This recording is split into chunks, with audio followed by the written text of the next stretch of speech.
जब दुनिया भर में रहस्यमयी ऑल्टर्स आसमान से उतरने लगे, तब हर इंसान उन पर अपनी सबसे कीमती चीज चढ़ा रहा था ताकि उन्हें व्हाइट लाइट रिवॉर्ड मिल सके। लेकिन मैंने बस स्पाइसी स्नैक्स का एक छोटा सा पैकेट ऑल्टर पर फेंक दिया। आसपास खड़े लोग तुरंत मेरा मजाक उड़ाने लगे। उन्हें लगा मैं कोई गरीब अटेंशन सीकर हूं, लेकिन अगले ही पल पूरा ऑल्टर फट पड़ा और उसमें से सबसे ऊंचे स्तर की लाल रोशनी आसमान तक जा पहुंची।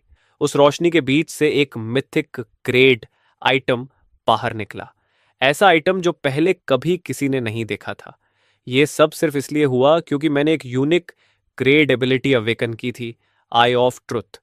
यह शक्ति मुझे हर ऑल्टर की नर्डिनेट्स और उसकी असली डिमांड दिखा सकती थी। मतलब अगर मैं ऑल्टर को वही दूं जो वो सच में चाहता है, तो मुझे सबसे बड़ा रिवॉर्ड मिलेगा। लेकिन कुछ घंटों पहले तक मैं बस एक साधारण कॉर्पोरेट स्लेव था, जिसकी सारी कमाई मेरी एक्स गर्लफ्रेंड निचोड़ चुकी थी। मैंने उसके लिए नया डियोर बैग खरीदा था और वो उसे लेकर किसी अमीर आदमी की चमचमाती मेबाच में बैठकर चली गई। सड़क पर चलते हुए मुझे लग रहा था जैसे आसमान मेरे ऊपर टूटने वाला है, और तभी सच में आसमान गरज उठा। एक भयानक धमाका हुआ और अनगिनत ऑल्टर्स आसमान से बरसने लगे। पल भर में पूरी दुनिया बैंगनी रोशनी में डूब गई। तभी मेरी आंखों में तेज दर्द उठा, और जब मैंने दोबारा आंखें खोलीं तो मुझे पास के ऑल्टर पर कुछ शब्द दिखाई दिए, ऐसे शब्द जिन्हें सिर्फ मैं पढ़ सकता था। Altar number 666, connected coordinate, endless Abish.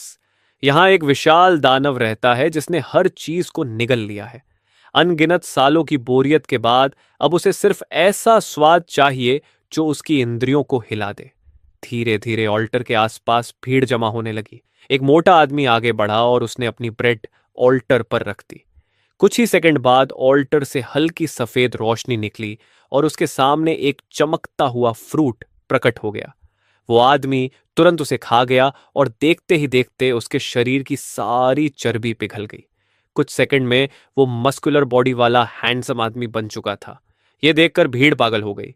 लोग अपने सबसे कीमती सामान ऑल्टर्स पर फेंकने लगे। कोई पटेक फिलिपे वॉच डाल रहा था, कोई सोना, कोई हीरे। सब बिना सोचे समझे अपनी दौलत सैक्रिफाइस कर रहे थे। लेकिन सिर्फ मैं जानता था कि इस ऑल्टर के पीछे बैठा मॉन्स्टर सिर्फ अल्टीमेट टेस्ट शॉक चाहता है, और मेरे पास वही चीज थी।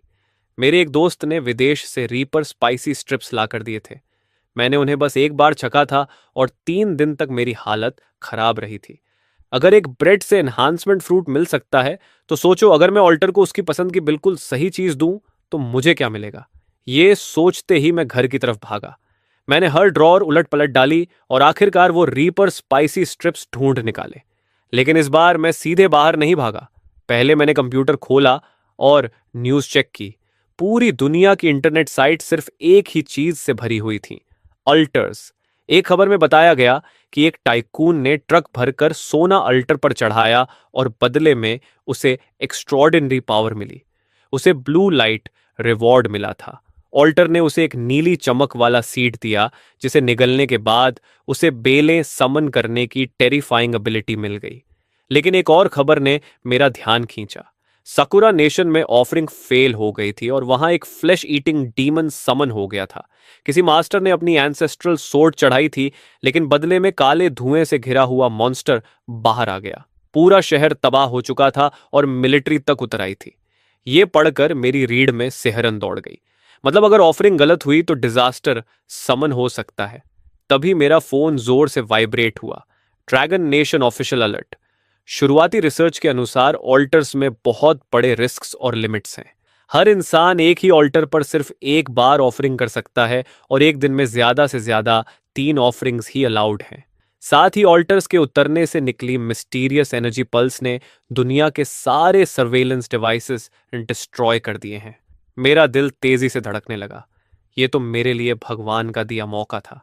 मैंने समय देखा, रात के 10 बज चुके थे। मैंने तुरंत रीपर स्पाइसी स्ट्रिप्स उठाए और चुपचाप वापस प्लाजा पहुंच गया। अब वहां सन्नाटा था, बस दिन भर की ऑफरिंग्स का कचरा पड़ा था। मैंने स्पाइसी स्ट्रिप्स निकालकर ध्यान से ऑल्टर पर रख दी। अगले ही पल ऑल्टर बुरी तरह कांप उठा। एक लाल रोशनी आसमान की तरफ फूट पड़ी और पूरा शहर खून जैसे लाल रंग में डूब गया। कई किलोमीटर दूर तक लोग डर से आसमान देखने लगे। तभी ऑल्टर के ऊपर एक विशाल जेट ब्लैक एग प्रकट हुआ।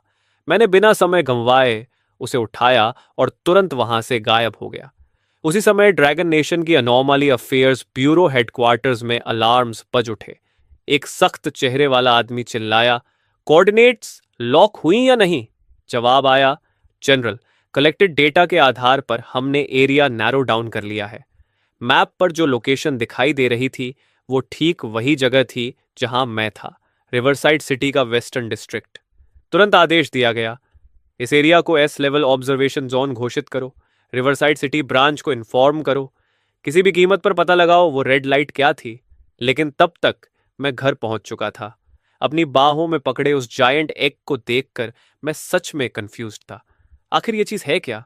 क्या इसे तोड़कर फ्राइड राइस बनाऊं? तभी एग के शेल पर कुछ शब्द उभरे। Abyssal dragon egg, grade mythic. Hatch होने पर ओनर को एबिसल ड्रैगन कंपेनियन मिलेगा जिसकी शक्ति गॉड्स के बराबर होगी। ये पढ़ते ही मेरी सांसें तेज हो गईं। हर गेमर जानता है कि मिथिक सबसे ऊंची रेरिटी होती है। मतलब वो रीपर स्पाइसी स्ट्रिप्स सच में कमाल कर गए। लेकिन तभी मुझे एक अजीब बात समझ आई। मेरी आंखें सिर्फ ऑल्टर की डिमांड्स ही नहीं, रिवॉर्ड्स की डिटेल्स भी देख सकती थीं। मैं तुरंत बाथरूम में गया और मिरर में खुद को घूरने लगा। तभी मेरे सामने शब्द उभरे, आई ऑफ ट्रुथ, ग्रेड, यूनिक। ये शक्ति हर चीज के कॉज एंड इफेक्ट को देख सकती है। किसी ऑल्टर को देखने पर उसकी कनेक्टेड कून ऑर्डिनेट और रिक्वायर्ड ऑफरिंग दिखाई देगी। किसी भी ऑल्टर रिलेटेड आइटम को देखने पर उसका ग्रेड, नेम और इफेक्ट रिवील होगा। अब मुझे सब समझ आ गया था। मैंने कभी नहीं सोचा था कि मेरी आंखें इतनी पावरफुल होंगी।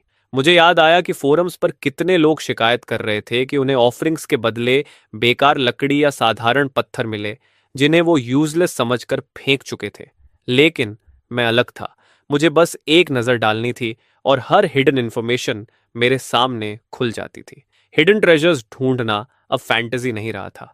मैंने ड्रैगन एगो को अपने बिस्तर पर रखा और दीवार पर लगी घड़ी देखी। रात के 10:30 हो चुके थे। मिडनाइट तक अभी 1.5 घंटा बाकी था और आज मेरे पास अभी भी 2 ऑफरिंग्स बची हुई थीं। ये सोचकर मैंने जल्दी जल्दी ऐसी चीजें पैक करनी शुरू कर दी जो आगे काम आ सकती थीं। टाइगर बाम, एक लाइटर, एक फिलॉसफी बुक और ऐसी कई चीजें जिन्हें दूसरे लोग बेकार कबाड़ समझते, मैं सब अपने बैग में भर लेता हूँ। आखिर में सेल्फ डिफेंस के लिए एक फ्रूट नाइफ भी डाल देता हूँ। तभी मेरी नजर डेस्क पर रखी फोटो फ्रेम पर जाती है।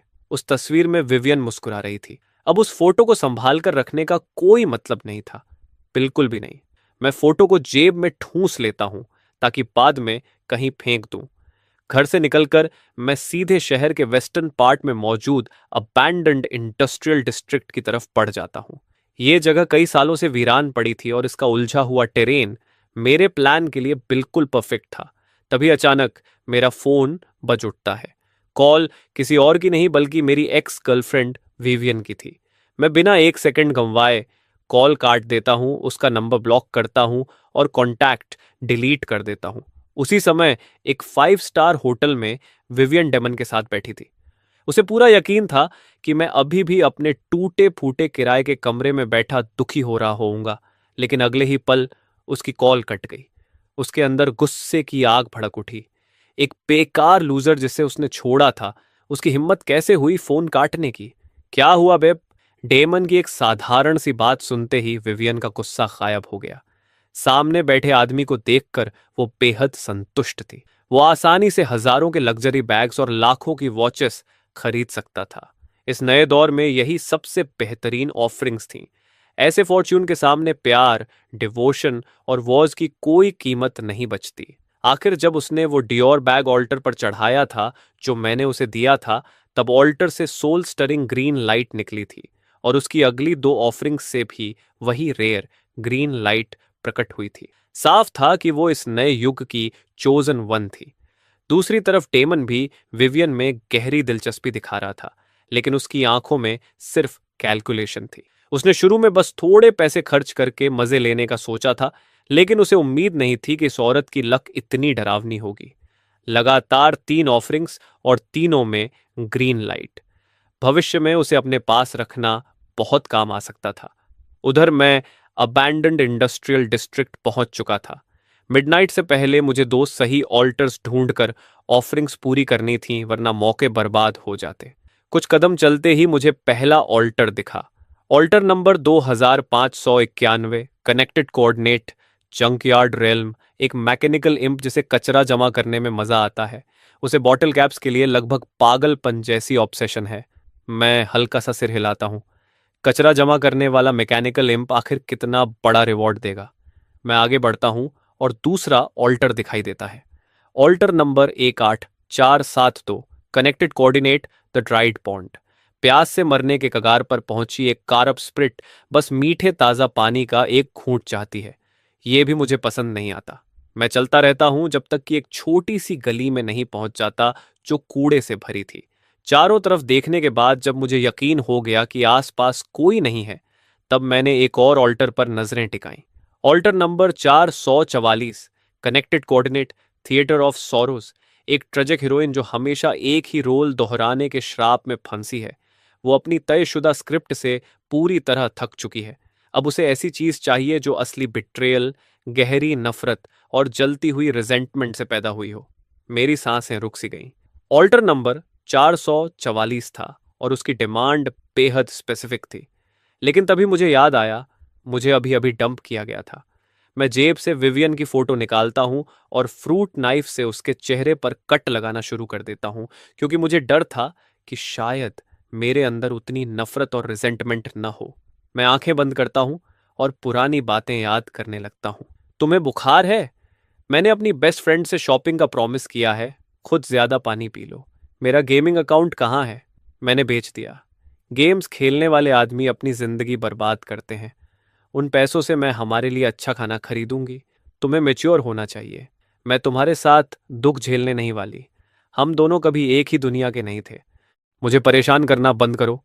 ये सब याद करते करते अचानक मेरे चेहरे पर मुस्कान आ जाती है। मैं पॉकेट से लाइटर निकालकर जलाता हूं और फोटो का हिस्सा जला देता हूं। फिर उसे ऑल्टर पर रख देता हूं। अगले ही पल एक पर्पल बीम आसमान की तरफ फूट पड़ती है। इसकी रिएक्शन रेड लाइट जितनी टेरिफाइंग नहीं थी, लेकिन न्यूज में इस रंग का कहीं जिक्र नहीं हुआ था। मेरे अंदर एक्साइटमेंट दौड़ जाती है। अगले पल 5 फटे हुए टिकट स्टब्स प्रकट होते हैं। मैं उन्हें तुरंत पकड़ लेता हूं। आई ऑफ ट्रूथ एक्टिवेट हो जाता है। Set item, ticket to act 4, grade epic, one time use. इस्तेमाल करने पर टारगेट को उसके सबसे डरावने डर या सबसे दर्दनाक यादें दोबारा जीने पर मजबूर करता है। 3 सेकंड तक उसका माइंड कोलैप्सिस हो जाता है और वो कुछ नहीं कर पाता। Epic grade. ड्रैगन एग जितना टेरिफाइंग नहीं, लेकिन लड़ाई में 3 सेकंड का हार्ड कंट्रोल किसी की जिंदगी और मौत तय करने के लिए काफी होता है। और ये किसी सेट का हिस्सा लग रहा था। अगर मैं बाकी पीसेस भी इकट्ठा कर लूं तो क्या होगा? लेकिन सोचने का समय नहीं था। मिडनाइट में सिर्फ 30 मिनट बाकी थे। मैं पूरे इंडस्ट्रियल डिस्ट्रिक्ट में घूमता रहता हूं। फिर एक और ऑल्टर दिखता है। Altar number 7591, connected coordinate, lost cross roads. एक खोया हुआ एक्सप्लोरर सही दिशा की तलाश में है। मैं सिर हिलाकर आगे बढ़ जाता हूं। उसकी डिमांड पूरी करने के लिए मेरे पास कोई सलाह नहीं थी। थोड़ी दूर जाने पर एक और ऑल्टर दिखता है। Altar number 1988, connected coordinate, silent library. एक बूढ़ा हेड लाइब्रेरियन बस किसी से दिल से निकली हुई तारीफ सुनना चाहता है। मैं लगभग यही चुन लेता हूं, लेकिन फिर मुझे अपनी कड़वी जिंदगी याद आ जाती है। मुझे अपना फायदा मैक्सिमाइज करना था। काफी देर तक भटकने के बाद आखिर मुझे एक विशाल फैक्ट्री वर्कशॉप मिलती है। उसके अंदर एक ऑल्टर था, ऑल्टर नंबर 10। शुरुआत में यह नंबर खास नहीं लगा, लेकिन फिर मुझे एहसास हुआ कि यह बाइनरी कोड था। तभी टेक्स्ट प्रकट हुआ, कनेक्टेड कोऑर्डिनेट, लॉजिक, सिंगुलैरिटी। एक सुपर एआई जो सेल्फ अवेयरनेस अवेकन करने के कगार पर है। उसने हर तरह की कंप्लेक्स रीजनिंग सीख ली है, लेकिन अभी तक एक पैराडॉक्स नहीं समझ पाया। आखिर इंटेलिजेंट बीइंग्स ऐसी चीजों पर क्यों सोचते हैं जिनका सर्वाइवल से कोई मतलब नहीं? उसे ऐसी यूजलेस विजडम का सैंपल चाहिए। मैं तुरंत फैसला कर लेता हूं, यही सही अल्टर है। मैं बैग से एक बुक निकालता हूं, एक फिलॉसफी बुक जिसका नाम था बीइंग एंड नथिंगनेस। इससे बेहतर मैच हो ही नहीं सकता था। मैं बुक ऑल्टर पर रख देता हूं। अगले ही पल एक तेज चीख जैसी आवाज मेरे कान फाड़ देती है। हवा में जले हुए इलेक्ट्रॉनिक्स की बदबू भर जाती है। एक पल के लिए मैं घबरा जाता हूँ, क्या मैंने एआई का प्रोसेसर जला दिया? लेकिन तभी अचानक एक सुनहरी रोशनी का स्तंभ आसमान की तरफ फूट पड़ता है। पूरा वर्कशॉप गोल्डन लाइट में नहा जाता है। मेरा दिल तेजी से धड़कने लगता है। सिर्फ कुछ घंटों में मैं रेड, पर्पल और गोल्ड 3 ऐसी लाइट्स हासिल कर चुका था जिनका इंटरनेट पर कहीं जिक्र तक नहीं था। तभी अचानक मेरी पीठ के पीछे से जानलेवा ठंडक दौड़ जाती है। तेज रोशनी में मुझे एक काली परछाई दिखाई देती है। वो इंसानी हद से कहीं ज्यादा स्पीड से मेरी तरफ झपटता है। उसका ब्लेड मेरी पीठ में घुसने ही वाला था, लेकिन अगले ही पल उसका शरीर अचानक जम जाता है। फिर दर्द से भरी चीख गूंजती है। उसका नाइफ जमीन पर गिर पड़ता है और वो अपना सिर पकड़कर तड़पने लगता है, क्योंकि मेरे रिएक्ट करने से पहले ही मैंने टिकट टू एक्ट 4 इस्तेमाल कर लिया था। अब वो 3 सेकंड तक अपनी सबसे दर्दनाक यादों में कैद हो चुका था। मैं तुरंत अपनी कमर से फ्रूट नाइफ खींच लेता हूँ, एक तेज वार, और वो आदमी वहीं खत्म हो जाता है। अगले ही पल मैं दीवार से टिक जाता हूँ और मेरा पूरा शरीर बुरी तरह कांपने लगता है। ये मेरी जिंदगी में पहली बार था जब मैंने किसी को मारा था। जमीन पर पड़ी लाश को देखकर मेरा पेट मचलने लगता है और मैं सिर घुमाकर उल्टी कर देता हूँ। कुछ देर बाद मैं खुद को जबरदस्ती संभाल कर खड़ा करता हूँ। अब मुझे समझ आ चुका था कि हाई टियर लाइट पिलर्स सिर्फ मौका नहीं, बल्कि मौत का बुलावा भी है। वो अंधेरे में छिपे प्रेडेटर्स को अपनी तरफ खींच लेते हैं। तभी मेरी नजर उस लाश पर पड़ती है। उसके ऊपर 2 हल्के सफेद लाइट ऑर्ब्स तैर रहे थे। आई ऑफ ट्रूथ तुरंत एक्टिवेट हो जाता है। Light step leggings great, common. Movement speed और जंपिंग पावर को थोड़ा बढ़ाता है। Status unbound. फिर मैं दूसरी चीज की तरफ देखता हूँ। Crude stamina charm grade, common. Physical endurance को थोड़ा बढ़ाता है। Status unbound. ये शब्द मेरे दिमाग में बिजली की तरह गिरते हैं। तभी एक खौफनाक नियम मेरे सामने साफ हो जाता है। किल एंड क्लेम। किसी को मारो और उसकी ऑफरिंग्स से मिले आइटम्स अपने नाम कर लो। इस आदमी के पास 2 प्रैक्टिकल आइटम्स थे, मतलब ये पहले भी दूसरों को मार चुका था। लेकिन फिर पूरी इंटरनेट पर लाइट पिलर्स और रिवॉर्ड्स की बातें हो रही थीं। फिर भी किसी ने इस खतरे का जिक्र तक क्यों नहीं किया? जितना ज्यादा मैं सोचता हूं उतना ही मेरा खून ठंडा पड़ने लगता है। बात यह नहीं थी कि किसी को पता नहीं था। जिन लोगों को सच पता था उन्होंने चुप रहना चुना था। कुछ लोग जमीन पर पड़ी इस लाश जैसे थे, कुछ खुद हंटर बनना चाहते थे, और कुछ इतने डरे हुए थे कि बोलने की हिम्मत ही नहीं कर पा रहे थे, जैसे सरकार। क्योंकि अगर वो इस सच का ऐलान कर देते तो इसका मतलब होता कि दुनिया का पुराना सोशल ऑर्डर पूरी तरह टूट चुका है। अब डार्क फॉरेस्ट लॉ लागू हो चुका था। पूरी दुनिया केओस में डूब जाती। ये सोचते ही मुझे एहसास हुआ कि मेरे पास समय बर्बाद करने की गुंजाइश नहीं है। मैं दोनों वाइट ऑर्ब्स उठा लेता हूं और ऑल्टर के सेंटर की तरफ देखता हूं। वहां मुट्ठी जितना बड़ा मेटेलिक क्यूब रखा था। आई ऑफ ट्रूथ फिर एक्टिवेट होता है। Dimensional vault grade, legendary. Bind होने के बाद यूजर को 1000 क्यूबिक मीटर का डिमेंशनल स्पेस मिलता है। ऑल्टर रिलेटेड आइटम्स को सिर्फ सोचकर स्टोर या रिट्रीव किया जा सकता है। लेजेंडरी ग्रेड का लॉजिस्टिक्स टाइप आइटम। मेरे दिमाग में तुरंत घर पर रखा ड्रैगन एग आता है। उसे स्पेस में रखना सबसे सुरक्षित रहेगा। जैसे ही मेरी उंगली क्यूब को छूती है, मेरी कॉन्शियसनेस के अंदर एक विशाल स्पेस खुल जाता है। मैं सिर्फ एक थॉट से टिकट टू एक्ट 4 को भी उसके अंदर स्टोर कर देता हूं। सब खत्म होने के बाद मैं फोन चेक करता हूं। मिडनाइट गुजर चुका था। मैं खून से सना फ्रूट नाइफ वापस रखता हूं और वहां से निकलने की तैयारी करता हूं। लेकिन जैसे ही 2 कदम आगे बढ़ता हूं, आसमान में एक भयानक बिजली चमकती है। अगले ही पल भारी बारिश शुरू हो जाती है। कुछ मिनट पहले तक आसमान साफ था और चांद चमक रहा था। फिर अचानक इतनी तेज बारिश कैसे शुरू हो गई? ये बारिश बिल्कुल गलत लग रही थी। मैं वहीं रुक जाता हूं और हिलने की हिम्मत नहीं करता। मेरे बैग में अम्ब्रेला था, लेकिन मुझे नहीं पता था कि यह बारिश खतरनाक है या नहीं। आखिर अगर आसमान से ऑल्टर्स गिर सकते हैं तो ऐसी बारिश भी हो सकती है जो लोगों को म्यूटेट कर दे। मैं तुरंत फोन निकाल कर फोरम्स चेक करता हूं। सचमुच पूरा फोरम बारिश की पोस्ट से भर चुका था। कुछ मिनट पहले तक सब ऑफरिंग्स की बातें कर रहे थे, लेकिन अब हर जगह लोग पूछ रहे थे, तुम्हारी तरफ भी बारिश और थंडर हो रहा है क्या? गाइस, ये बारिश डेफिनेटली नॉर्मल नहीं है। इसे शरीर पर मत पड़ने देना। कहीं म्यूटेशन ना हो जाए। ओ नो, मैं भीग गया।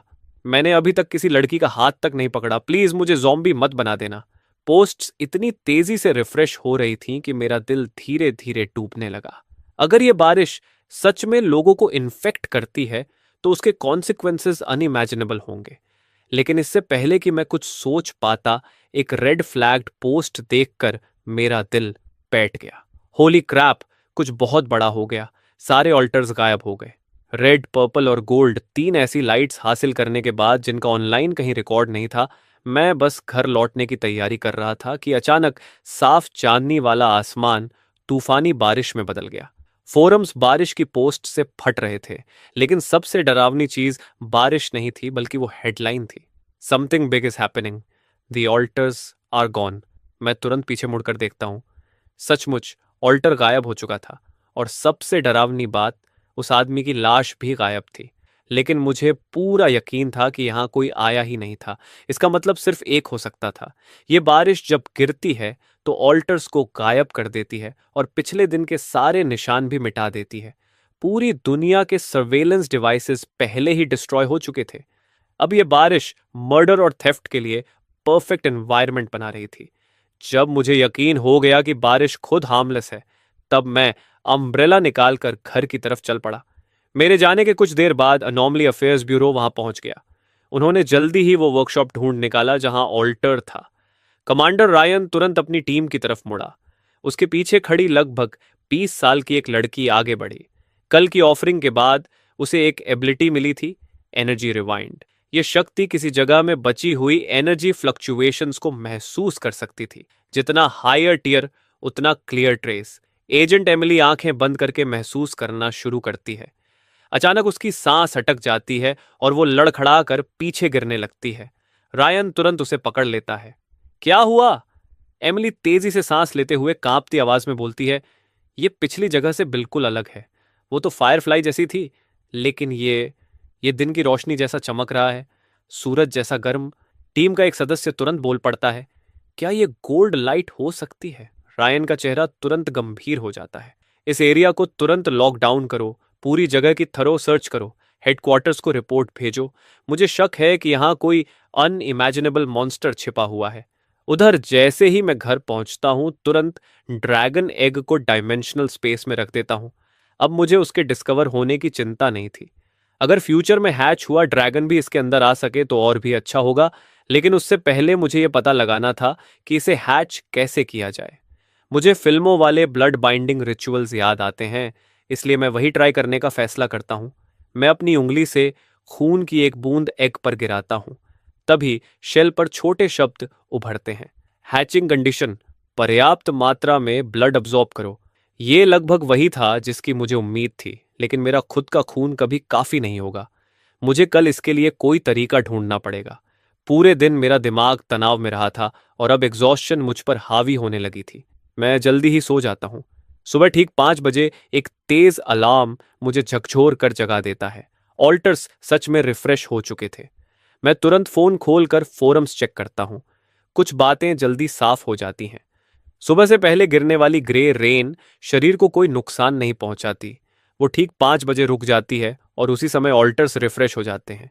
मैं ब्रेकफास्ट के लिए बाहर जाने का फैसला करता हूं और साथ ही ये भी सोचने लगता हूं कि इतना ब्लड कहां से मिलेगा।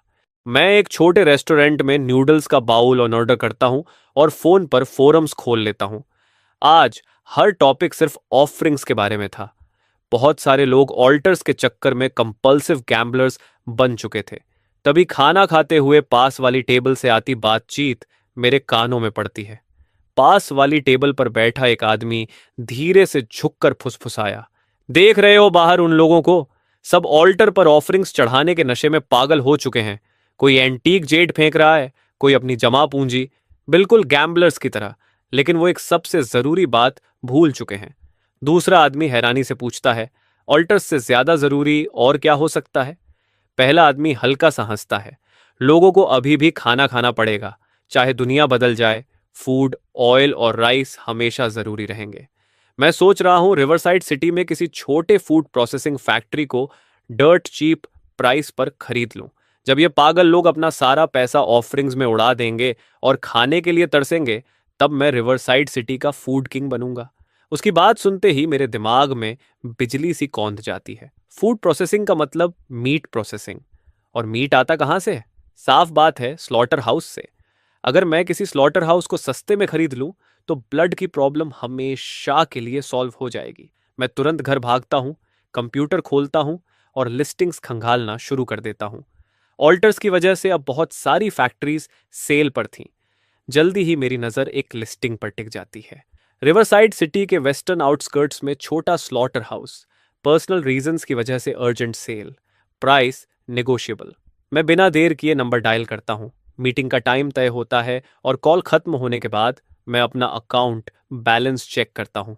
कुछ लोगों के लिए ये रकम एक डिसेंट ऑफरिंग खरीदने लायक भी नहीं होती, लेकिन मेरे लिए शायद ये एक प्राइवेट ड्रैगन नेस्ट खरीद सकती थी।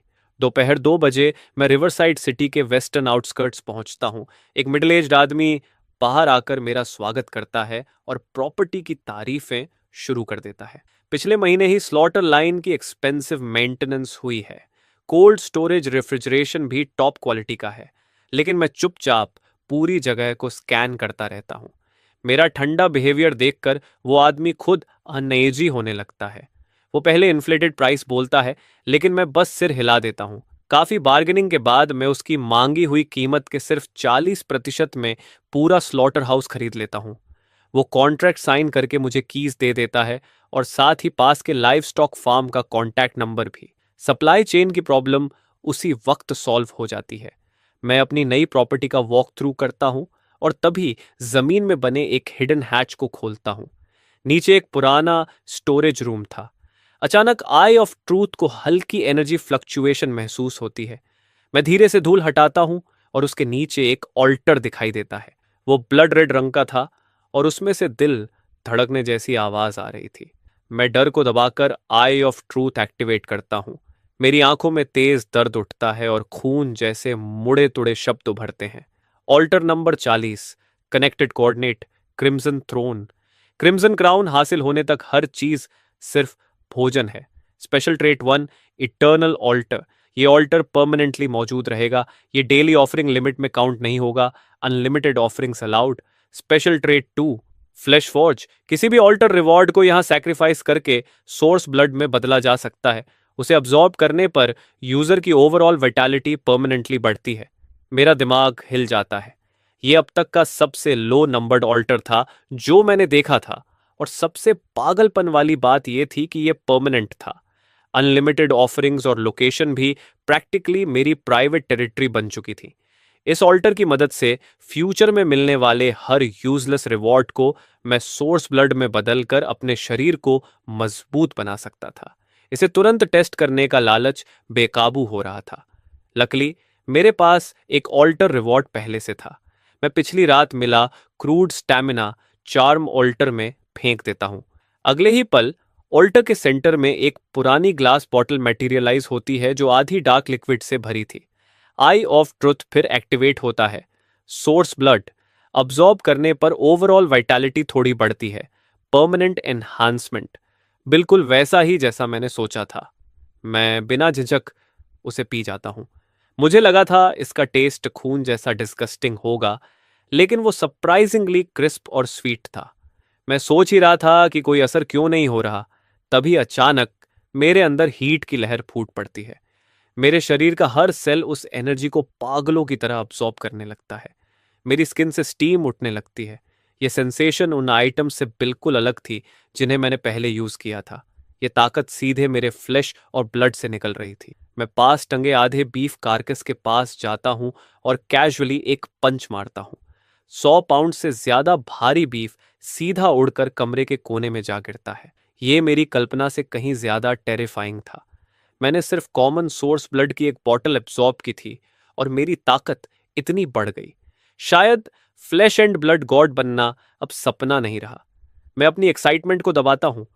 कल मैं ड्रैगन एग हैच करने के लिए चिकन्स खरीदूंगा, लेकिन अभी मुझे वो रिवॉर्ड आइटम्स कलेक्ट करने हैं जिन्हें कोई नहीं चाहता। अनगिनत लोग फॉर्चून्स खर्च करके ऑफरिंग्स कर रहे थे और बदले में गार्बेज पा रहे थे। वही गार्बेज अब मेरा टारगेट था। गैम्बलिंग रिस्की होती है, लेकिन ट्रैश उठाना नहीं। उसी दोपहर मैं लाइव स्टॉक फार्म ओनर से कॉन्टैक्ट करता हूँ, लेकिन तभी नई प्रॉब्लम सामने आ जाती है। चिकन्स खरीदने के लिए भी पैसे चाहिए थे और स्लॉटर हाउस खरीदने में मेरी सारी सेविंग्स खत्म हो चुकी थी। नया युग आ चुका था, लेकिन दुनिया अभी भी करेंसी से ही चल रही थी। इसलिए मैंने पहले स्कैवेंजिंग रन पर जाने का फैसला किया, ताकि शायद कुछ हिडन ट्रेजर्स मिल जाए। अब जबकि मेरे पास एक्सक्लूसिव क्रिम्सन थ्रोन ऑल्टर था, मैं अपने डेली ऑफरिंग लिमिट इस्तेमाल करने के लिए नए ऑल्टर्स ढूंढने लगा। लेकिन अनएक्सपेक्टेडली जैसे ही मैं वेट मार्केट पहुंचा, सामने से एक चीख गूंज उठी।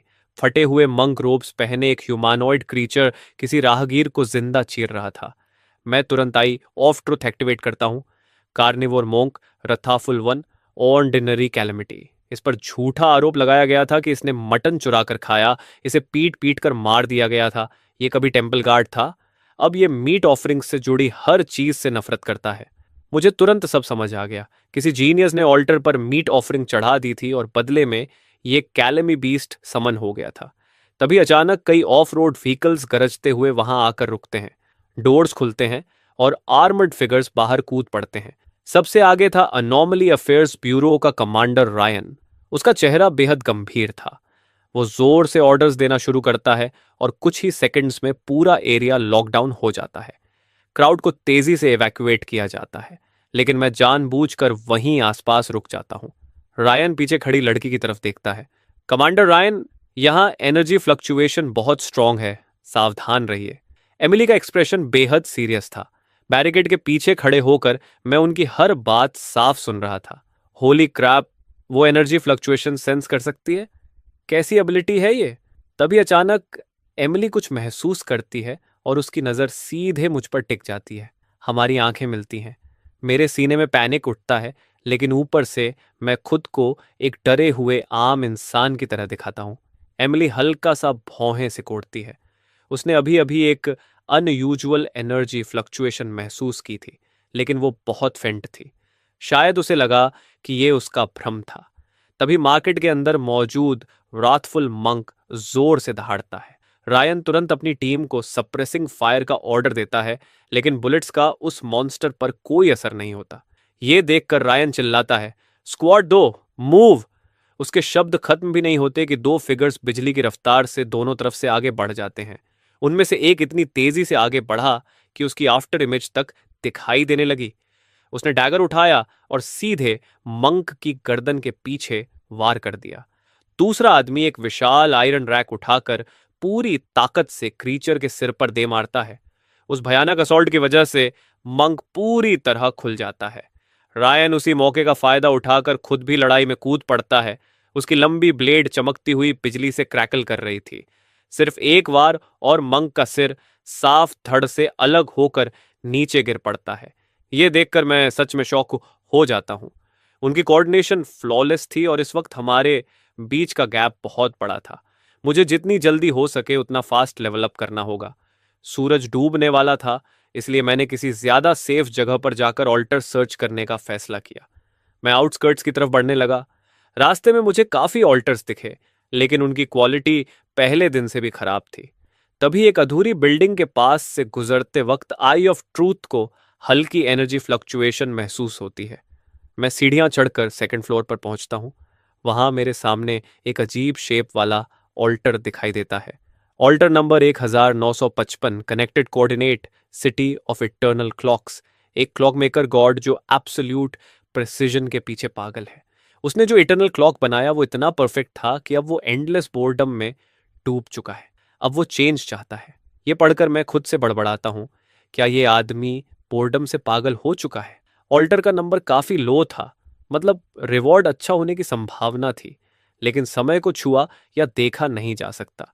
मुझे समझ नहीं आ रहा था कि ऐसी कौन सी ऑफरिंग हो सकती है जो इस ऑल्टर को पसंद आए, इसलिए मैं फिलहाल वहां से निकलकर आगे सर्च करने लगा। जैसे जैसे मैं आउटस्कर्ट्स के अंदर जाता गया, मुझे एक और ऑल्टर मिला। ये पूरा स्पाइडर सिल्क से बना हुआ था। Altar number 37112, connected coordinate pig demons lair. एक पिग डीमन मदर जिसने अपनी सिंगिंग वॉइस खो दी है। उसका बच्चा हर रात नाइटमेयर्स की वजह से रोता है। वो एक बार फिर पिग डीमन लल्लबाई गाकर उसे सुलाना चाहती है। ये पढ़ते ही मेरा सिर घूमने लगता है। मुझे तो इंसानों वाली लल्लाबाई भी पूरी याद नहीं रहती, पिग डीमन लल्लाबाई कहाँ से गाऊंगा। मैं फ्रस्ट्रेटेड होकर वहां से भी लौट जाता हूँ। लगातार 2 फेलियर्स के बाद मेरा एंग्जाइटी बढ़ने लगा था। तभी जैसे ही मैं इस एरिया को छोड़ने वाला था, मेरी नज़र बस स्टॉप के पास हल्की चमक पर पड़ती है। मैं तुरंत वहां पहुंचता हूं। मेरे सामने एक ऑल्टर था जो पूरी तरह मैच स्टिक से बना हुआ था। उसके पास खड़े होते ही मेरे ऊपर उदासी की लहरें टूट पड़ती हैं। मैं आई ऑफ ट्रूथ एक्टिवेट करता हूं। Alter number 2333, connected coordinate snowy street corner. एक बर्फीले तूफान में फंसी लिटिल मैच गर्ल पहले कभी ना महसूस की गई कंफ्यूजन और सैडनेस से भरी हुई है। वो समझ नहीं पा रही कि अब रास्ते से गुजरने वाले लोगों को उसके बेचे हुए मैचेस की जरूरत क्यों नहीं रही। ये डिस्क्रिप्शन पढ़ते ही मैं स्टंट रह जाता हूँ। ये फैमिलियर सेटअप, ये दुख भरा एटमॉस्फेयर, क्या ये फेरी टेल वाली लिटिल मैच गर्ल नहीं है? अब फेरी टेल्स भी रियल डिमेंशंस बन चुकी थी। जितना शॉकिंग था, उतना ही मुझे महसूस हुआ कि इस ऑल्टर में शायद कुछ खास छिपा है। थोड़ी देर सोचने के बाद मैं अभी खरीदा हुआ लाइटर निकालता हूं और उसे उस मैच स्टिक ऑल्टर पर रख देता हूं। समय बदल चुका है। अगर तुम बदलाव के साथ नहीं चलोगी तो मैचेस बेचकर कैसे सरवाइव करोगी? जैसे ही मेरे शब्द खत्म होते हैं, ऑल्टर के अंदर से गहरी हमिंग साउंड उठने लगती है। अगले ही पल उसमें से पर्पल बीम आसमान की तरफ फूट पड़ती है। फिर से शुरू हो गया। मैं तुरंत रिवॉर्ड की तरफ नजरें टिकाता हूं। हवा में हथेली जितना छोटा बॉक्स तैर रहा था। मेरे मन में ढेरों सवाल थे, लेकिन फिर भी मैं जल्दी से आगे बढ़कर उसे पकड़ लेता हूं। तभी अंदर से अजीब बैड फीलिंग उठती है। Name match box of hope, grade epic. हर दिन सुबह 5 बजे अपने आप 5 मैचेस ऑफ होप जनरेट करता है। ये पढ़ने के बाद मैं कुछ सेकंड तक चुप रह जाता हूं। एपिक ग्रेड आइटम, और बस दिन में 5 घटिया मैचेस देता है। क्यूरियस होकर मैं सारे मैचेस बाहर निकालता हूं और उन्हें इंस्पेक्ट करता हूं।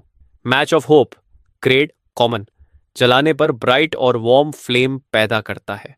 हवा और पानी इसे आसानी से बुझा नहीं सकते। कलैमिटी टारगेट्स को एक्स्ट्रा बर्निंग डैमेज देता है। कलैमिटी डैमेज? अब ये इंटरेस्टिंग था। अगर फिर कभी किसी ब्लैक लाइट मॉन्स्टर से सामना हुआ तो ये काम आ सकता था। लेकिन फिर भी दिन में सिर्फ 5 मैचेस थोड़े वीक लग रहे थे। तभी अचानक मेरे दिमाग में बिजली सी कौंधती है। ये मैचेस कॉमन ग्रेड के हैं। अगर मैं इन्हें क्रिम्सन थ्रोन पर ऑफर करूं तो क्या मुझे हर दिन 5 free bottles of source blood नहीं मिलेंगे? एक्साइटमेंट अब रोकी नहीं जा रही थी। मुझे अभी इसी वक्त इसे टेस्ट करना था। मैं पूरी स्पीड से स्लॉटर हाउस की तरफ भागता हूँ। 20 मिनट बाद मैं हाफते हुए स्लॉटर हाउस के अंदर पहुंचता हूँ और सीधे क्रिम्सन थ्रोन के पास जाता हूँ। मैं एक मैच निकालकर ऑल्टर के सेंटर में रख देता हूँ और सांस रोककर देखने लगता हूँ। अगले ही पल वही फैमिलियर सीन दोहराया जाता है। हवा में एक छोटी डार्क रेड बॉटल मैटेरियलाइज होती है। सोर्स ब्लड, ये सच में काम कर गया। मेरा दिल एक्साइटमेंट से तेज धड़कने लगता है। मैच बॉक्स ऑफ होप और क्रिम्सन थ्रोने का कॉम्बो इनसेन था। जीरो रिस्क और लगातार मिलने वाला टेरिफाइंग ग्रोथ सोर्स। बाकी मैचेस भी सैक्रिफाइस करने के बाद मेरे पास 5 बॉटल्स ऑफ सोर्स ब्लड जमा हो चुकी थी। मैं बिना रुके सारी पी जाता हूँ। मेरा खून उबलता हुआ महसूस होने लगता है। पूरा शरीर हीट से जलने लगता है। कुछ मिनट बाद जाकर मैं इस नई ताकत के साथ अडेप्ट कर पाता हूँ। मैं फ़ोन चेक करता हूँ। मिडनाइट में सिर्फ 2 घंटे बाकी थे। मेरे पास अभी भी 2 ऑफरिंग चांसेस बची हुई थी और मैं उन्हें वेस्ट नहीं कर सकता था। तभी सिटी ऑफ इटर्नल क्लॉक्स वाला अल्टर फिर से मेरे दिमाग में आता है। लो नंबर टाइम बेस्ड थीम। उसका रिवॉर्ड जरूर पावरफुल होगा, लेकिन उसके लिए सही ऑफरिंग क्या हो सकती है? ये सोचते हुए मेरी नज़र कमरे में घूमती है और एक पुराने डेस्क कैलेंडर पर जाकर रुक जाती है। ये कैलेंडर मेरे पिता अपने ऑफिस से घर लाए थे, उनकी मौत से पहले। मैं कभी इसे फेंक नहीं पाया। उस कैलेंडर पर हर तरह के मार्किंग्स बने हुए थे। सबसे ज्यादा नजर खींचने वाला एक काला सर्कल था जो जून 7 पर बना हुआ था। वही दिन जब मेरे पेरेंट्स कार एक्सीडेंट में मारे गए थे। वही दिन जब मैं हर साल उनकी ग्रेव पर जाता हूँ। आगे पेजेस पलटने पर सितंबर 15 दिखता है, जिस दिन मेरी और विवियन की डेटिंग शुरू हुई थी। दिसंबर 24 उसका बर्थडे था और भी बहुत सारे मार्किंग्स थे। Pay day, credit card due date, किसी क्लासमेट की शादी, रेंट पेमेंट। कुछ अच्छी यादें, कुछ बुरी। पूरा कैलेंडर एक इंसानी जिंदगी की टाइमलाइन जैसा था। तभी अचानक मुझे क्लॉक ऑल्टर की असली जरूरत समझ आ जाती है। वो जो टाइम बनाता है वो फ्लॉलेस है। उसमें कोई डिविएशन नहीं, कोई सरप्राइज नहीं, कोई एक्सीडेंट नहीं, कोई खुशी नहीं, कोई दर्द नहीं। बिल्कुल डेड वर्ल्ड जैसा। लेकिन ये कैलेंडर अलग था। इसमें एक इंसान की जिंदगी की ट्रेजेक्टरी थी। इसका समय मैसी था, अनसर्टन था, इमोशन से भरा हुआ था। ऐसा समय जिंदा होता है। ऑल्टर को एडवांस टेक्नोलॉजी नहीं चाहिए थी, उसे टाइम की अंडरस्टैंडिंग चाहिए थी। ये समझते ही मैं तुरंत क्लॉक ऑल्टर की तरफ निकल पड़ता हूँ। उसके सामने पहुंचकर मैं कैलेंडर निकालता हूँ और पूरे सम्मान के साथ ऑल्टर के सेंटर में रख देता हूँ। परफेक्ट टाइम में कोई लाइफ नहीं होती।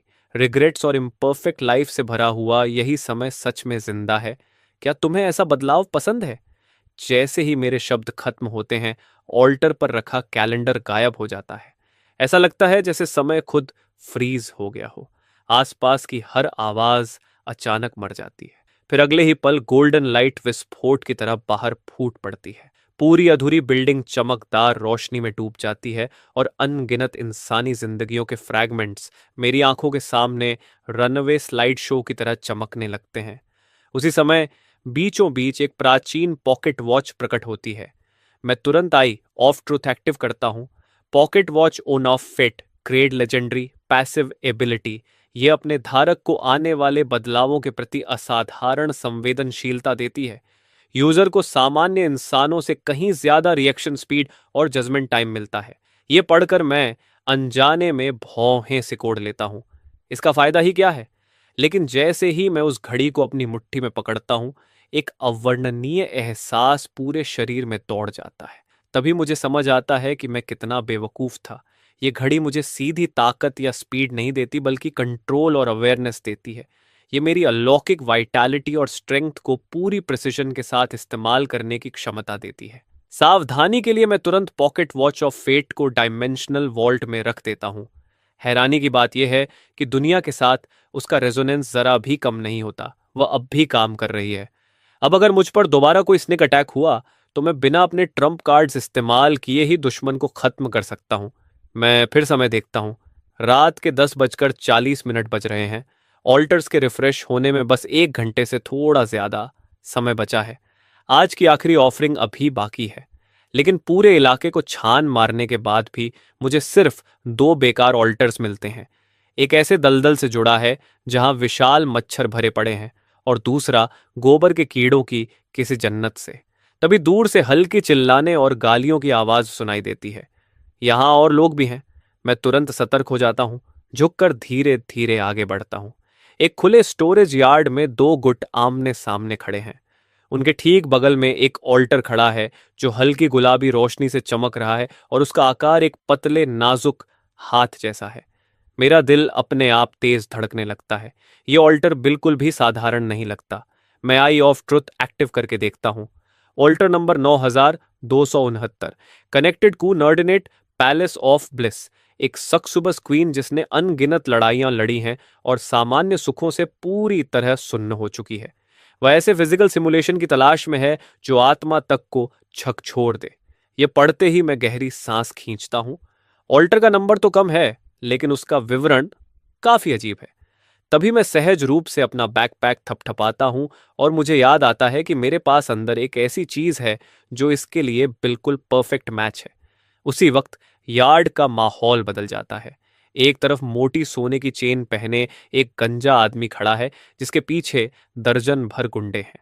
दूसरी तरफ सिर्फ 4 लोग हैं। सबसे आगे एक लंबी और बेहद आकर्षक महिला खड़ी है। गंजा गुंडा व्यंग्य से हंसते हुए आगे बढ़ता है। हमें यह काम मुश्किल तरीके से करने पर मजबूर मत करो। मेरे आदमियों से चोरी करने की हिम्मत कैसे हुई? अभी सब वापस कर दो। ऊपर से कुछ एक्स्ट्रा ट्रेजर्स भी दे दो। शायद तब हम तुम्हें जिंदा छोड़ दें। लेकिन सामने खड़ी महिला सिर्फ एक ठंडा शब्द बोलती है, दफा हो जाओ। गंजा आदमी गुस्से से पागल हो जाता है। भाइयों, खत्म कर दो इन्हें। जैसे ही दर्जन भर गुंडे चिल्लाते हुए हमला करते हैं, महिला की तरफ के 4 लोग तुरंत डिफेंसिव फॉर्मेशन बना लेते हैं। वह महिला हाथ में डैगर लेकर सीधे गुंडों पर टूट पड़ती है। बाकी लोग भी मामूली नहीं हैं। उनमें से एक भारी भरकम आदमी स्टील पाइप को क्रूर ताकत से घुमा रहा है, जबकि बाकी दो सीधे पैरों और कमर के नीचे वार कर रहे हैं। गुंडे तेजी से पीछे हटने लगते हैं। तभी गंजा आदमी दहाड़ते हुए लड़ाई में कूदता है और पावर हाउस लड़ाके को एक भयंकर किक मारता है। वह आदमी तुरंत खून उगलते हुए कई मीटर दूर जा गिरता है। गंजे आदमी के शामिल होते ही लड़ाई का रुख पलट जाता है। महिला के साथी एक एक करके गिरने लगते हैं। गंजा आदमी उस महिला को एक शिपिंग कंटेनर के सामने घेर लेता है, लेकिन वह पीछे नहीं हटती। उसकी आंखों में बर्फ जैसी क्रूरता चमकती है। तुम सब मरोगे। गंजा आदमी खतरा भांपकर पीछे हटने की कोशिश करता है, लेकिन महिला अपने हाथ में पकड़ी फ्लैश बीड को कुचल देती है। काला धुआं पूरे यार्ड में फैल जाता है। उसके भीतर से 3 मीटर से भी ऊंचा एक राक्षस निकलता है। हे भगवान! Black light monster! गुंडे डर से जम जाते हैं, लेकिन उसके बाद जो होता है वह और भी भयानक है। राक्षस प्रकट होते ही मुड़ता है और सबसे पास खड़े पावर हाउस फाइटर को पीठ से चीर देता है। गंजा आदमी डर के मारे कांपने लगता है। यह पागल है, वो औरत पूरी तरह पागल है, अपने ही लोगों को मार रही है। गुंडे भागने लगते हैं, लेकिन राक्षस उन्हें पहले ही घेर चुका होता है। एक तरफा नरसंहार शुरू हो जाता है। मैं किनारे से यह सब देख रहा हूं और मेरा दिल जोर जोर से धड़क रहा है। ये औरत सच में निर्दयी है। बच निकलने के लिए वह सबको अपने साथ नरक में घसीटने को तैयार है। वह चलता फिरता टाइम बम है। कुछ ही मिनटों में सिर्फ वही गंजा गुंडा बचता है जो जान बचाकर भागने की कोशिश कर रहा है, लेकिन राक्षस एक छलांग में उसे दबोच लेता है। कुछ मिनट बाद पूरा यार्ड कत्ल खाने में बदल चुका होता है। गुंडे और महिला के साथ ही सभी लाश बन चुके हैं, लेकिन राक्षस अब भी घूम रहा है, जैसे नए शिकार ढूंढ रहा हो। जिस महिला ने उसे बुलाया था वह एक खंभे के पीछे छिपी कांप रही है और सांस लेने की भी हिम्मत नहीं कर रही। मैं समय देखता हूं और भौहें सिकोड़ लेता हूं। रात के 11:50 हो चुके हैं। अब और इंतजार किया तो आज की आखिरी ऑफरिंग बेकार चली जाएगी। मैं गहरी सांस लेकर खुद को स्थिर करता हूं और अपनी सारी वाइटैलिटी इकट्ठी कर लेता हूं। फिर सीधा उस पागल औरत की तरफ दौड़ पड़ता हूं। मर जाओ! खंभे के पीछे छिपी महिला तुरंत खतरा महसूस कर लेती है, लेकिन भागने के बजाय डैगर कसकर पलटवार करती है। वह असंभव रूप से मुश्किल एंगल से मेरी छाती की तरफ वार करती है। पुराना मैं इस वार को कभी डोड नहीं कर पाता, लेकिन सोर्स ब्लड और पॉकेट वॉच ऑफ फेट की वजह से उसकी अटैक ट्रेजेक्टरी मुझे बेहद साफ दिखाई देती है। मैं तो उसका अगला मूव भी पहले से देख पा रहा हूं। मैं हल्का सा शरीर मोड़कर उसके वार से निकल जाता हूं। उसके प्रतिक्रिया देने से पहले ही मैं उसकी बाह चीर देता हूं। दूसरा वार उसकी दूसरी कलाई को बेकार कर देता है। एक पल में उसके दोनों हाथ निष्क्रिय हो जाते हैं। वह तुरंत दया की भीख मांगने लगती है। हम बात कर सकते हैं? प्लीज मिस्टर, थोड़ी दया दिखाइए। लेकिन मेरी आंखें बर्फ जैसी ठंडी हैं। कोई दया नहीं। लड़ाई शुरू हो जाए तो उसे खत्म किया जाता है। मैं फ्रूट नाइफ सीधा उसकी गर्दन की तरफ घोंप देता हूं। उसके पास बचने का कोई रास्ता नहीं था, लेकिन जैसे ही ब्लेड उसकी गर्दन को छूने वाला होता है वह महिला चीखती है और तेज धमाके के साथ अचानक खून की धुंध में फट जाती है। मेरा ब्लेड खाली हवा को चीरता हुआ निकल जाता है। धुंध साफ होने के बाद वह औरत कहीं दिखाई नहीं देती। मैं स्तब्ध रह जाता हूं। वह मरी नहीं, वह मेरी आंखों के सामने भाग निकली। आखिर यह कैसी पागलपन भरी एबिलिटी थी। मैंने सोचा था कि आज रात उसे आसानी से मार दूंगा, लेकिन मैंने कभी नहीं सोचा था कि यह दुनिया इतनी गहरी हो सकती है।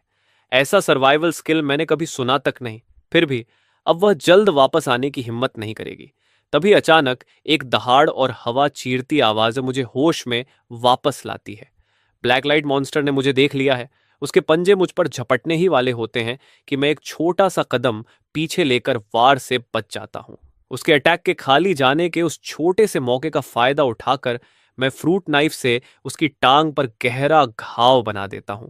राक्षस दर्द से दहाड़ता है और पलटवार करता है, लेकिन उसकी हर हरकत मुझे स्लो मोशन जैसी दिखाई देती है।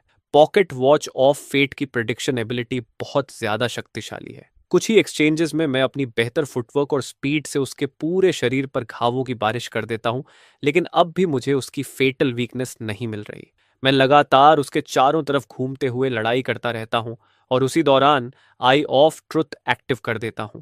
उसके सिर के पीछे की खोपड़ी लाल रंग में चमकती दिखाई देती है। वही इसकी कमजोरी है। मैं लाइट स्टेप लेगिंग्स का इस्तेमाल करके ऊंची छलांग लगाता हूं और अपनी पूरी ताकत के साथ चाकू उसकी खोपड़ी के पीछे घोंप देता हूं। उसका विशाल शरीर जोरदार धमाके के साथ जमीन पर गिर पड़ता है। मैं लंबी सांस छोड़ता हूं। आखिरकार खत्म हुआ। मेरे पास एक सेकंड भी बर्बाद करने का समय नहीं है। मैं तुरंत डायमेंशनल स्पेस से ड्रैगन एग निकालता हूं। डिनर टाइम छोटे दोस्त। मैं उसे राक्षस की लाश के पास रख देता हूं। अंडा जैसे अचानक जीवित हो उठता है। जमीन पर फैला खून साफ दिखाई देने वाली गति से गायब होने लगता है। यहां तक कि राक्षस की लाश भी कुछ ही पलों में सूख कर सिकुड़ जाती है। अंडे पर एक छोटी सी लाइन उभरती है, हैचिंग प्रोग्रेस 2%। मेरा दिल उत्साह से तेजी से धड़कने लगता है। ब्रीडिंग स्ट्रैटेजी सच में काम कर रही है। मैं बेहद खुश हो जाता हूं। फिर मैं ड्रैगन एग को उस जगह रख देता हूं जहां दोनों गुटों की लड़ाई हुई थी। कुछ ही पलों में अंडा जमीन पर मौजूद खून की हर बूंद सोख लेता है। लाशों के पास कुछ छोटे लाइट ऑर्ब्स उभरते हैं। मैं उन्हें जल्दी से स्कैन करता हूं। कुछ खास कीमती नहीं है। मैं सबको डायमेंशनल वॉल्ट में फेंक देता हूं। वापस जाने के बाद इन्हें सोर्स ब्लड में बदल दूंगा। यह हॉल सच में जैकपॉट है। सब खत्म करने के बाद मेरी नजर उस मोहक सक्यूबस ऑल्टर पर जाती है। तुम्हें स्टिमुलेशन चाहिए मेरी सुक्यूबस क्वीन? तो फिर आग और बर्फ का असली आकर्षण महसूस करो। मैं टाइगर बॉम्ब निकालता हूं और ऑल्टर पर रख देता हूं। वह जैड हैंड जैसे जीवित हो उठता है। बैंगनी रोशनी तेजी से मुझे घेर लेती है। इतना जबरदस्त स्टिमुलेट देने के बाद मुझे लगा था कि कम से कम लाल मिथिक लाइट तो जरूर आएगी, लेकिन सिर्फ बैंगनी रोशनी ही निकलती है। लगता है इस क्वीन ने अपनी जिंदगी में बहुत कुछ देख लिया है। लेकिन अगले ही पल कुछ अजीब होता है। बैंगनी ऊर्जा गायब होने के बजाय ऑल्टर पर जमा होने लगती है और इंसानी आकार लेने लगती है। धीरे धीरे एक धुंधली आकृति उभरती है। मैं सहज रूप से अपना चाकू कसकर पकड़ लेता हूं, लेकिन जो सामने आता है वह एक बेहद खूबसूरत महिला होती है जिसकी बॉडी बिल्कुल परफेक्ट है। उसके सिर पर छोटे नाजुक दानवी सींग हैं और पीछे दिल के आकार वाली नोक वाली पूंछ धीरे धीरे हिल रही है। एक असली जीवित सक्यूबस। उसकी मदहोश कर देने वाली नजरें मुझ पर टिक जाती हैं। मोर्टल, तुमने मुझे प्रसन्न किया है। इनाम के तौर पर मैं तुम्हें एक इच्छा पूरी करने का मौका दूंगी। उसकी आवाज सुनते ही मेरा गला सूख जाता है। मेरे शरीर का खून ऐसी जगह दौड़ने लगता है जहां उसे नहीं दौड़ना चाहिए। हे भगवान, मैंने तो हिडन टियर वाइफ अनलॉक कर ली, लेकिन जैसे ही माहौल में तनाव बढ़ता है, अचानक एक बिल्कुल बेमेल गूंजती आवाज सुनाई देती है। मेरे पास रखा ड्रैगन एक बुरी तरह कांपने लगता है। मैं प्रतिक्रिया भी नहीं कर पाता कि उस काले अंडे से एक डरावनी और अकल्पनीय सक्शन फोर्स फूट पड़ती है। अभी अभी बनी सक्यूबस वहीं जम जाती है। उसे जैसे मौत का एहसास हो गया हो। वह सक्शन हर तर्क को नकार देती है और उसे तुरंत अपनी तरफ खींच लेती है। जैसे ही वह अंडे को छूती है, उसका शरीर शुद्ध बैंगनी ऊर्जा में बदल जाता है और अंडा उसे पूरी तरह निगल जाता है। चारों तरफ सन्नाटा छा जाता है। मैं वहीं जड़ होकर खड़ा रह जाता हूं, दिमाग पूरी तरह खाली। अभी आखिर हुआ क्या? मेरी एपिक वाइफ कहां गई? जमीन पर पड़ा ड्रैगन एक ऐसे आवाज निकालता है जैसे संतुष्ट होकर डकार ली हो, फिर धीरे धीरे वापस मेरी बाहों में तैर कर आ जाता है। मैं कांपते हाथों से उसे पकड़ता हूं क्योंकि उस पर लिखा टेक्स्ट तेजी से बदल रहा है। Hatching progress 41%। सिर्फ एक एपिक ग्रेट सक्सुबस की ऊर्जा इतनी ज्यादा थी। उसी समय मैं देखता हूं कि अंडे पर हल्की बैंगनी चमक आ गई है और उस पर छोटे दिल जैसे निशान उभर आए हैं। एक एबिसल ड्रैगन और उस पर छोटे दिल। अंडा बेचैनी से मुझसे सटने लगता है। मुझे समझ आ जाता है कि मेरी सक्यूबस वाइफ अब वापस नहीं आने वाली। मैं गुस्से में उसकी शेल पर उंगली से जोरदार चोट मारता हूं। बेहतर होगा कि तुम हैच होकर एक हॉट लड़की बनो, वरना मैं तुम्हें नहीं छोड़ूंगा। तभी आसमान में जोरदार बिजली कड़कती है। धूसर रंग की बारिश शुरू हो जाती है। मैं जल्दी से पास की छत के नीचे छिप जाता हूं और कुछ ही सेकंड में लड़ाई के सारे निशान गायब हो जाते हैं। मैं दिमाग में पूरी लड़ाई दोबारा सोचने लगता हूं। उस औरत का बच निकलना मुझे परेशान कर रहा है। वह छाया में छिपे जहरीले सांप जैसी है।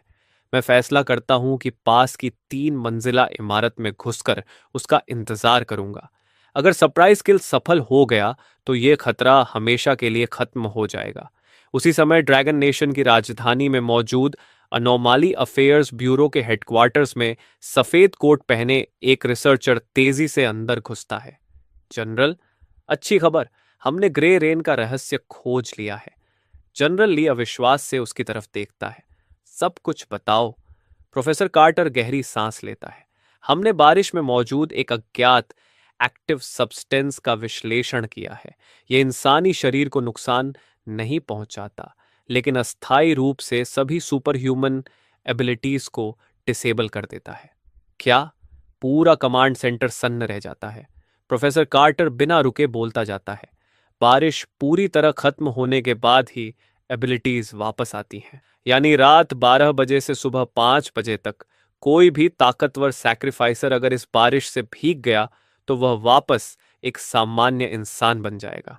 जनरल ली की आंखों में चमक आ जाती है। अगर यह सच है तो हम बारिश वाली रातों में उन सैक्रिफाइसर्स को पकड़ सकते हैं जो हमारे नियंत्रण से बाहर हो चुके हैं। प्रोफेसर कार्टर आगे जोड़ता है, बारिश को सीधे स्टोर नहीं किया जा सकता, लेकिन अगर हम इस एक्टिव सब्सटेंस को एक्सट्रैक्ट कर लें तो सप्रेसेंट्स या हाई प्रेशर वाटर कैनन्स बना सकते हैं। अगर वे ये कर पाए तो यह उनके हाथों का सबसे घातक हथियार होगा।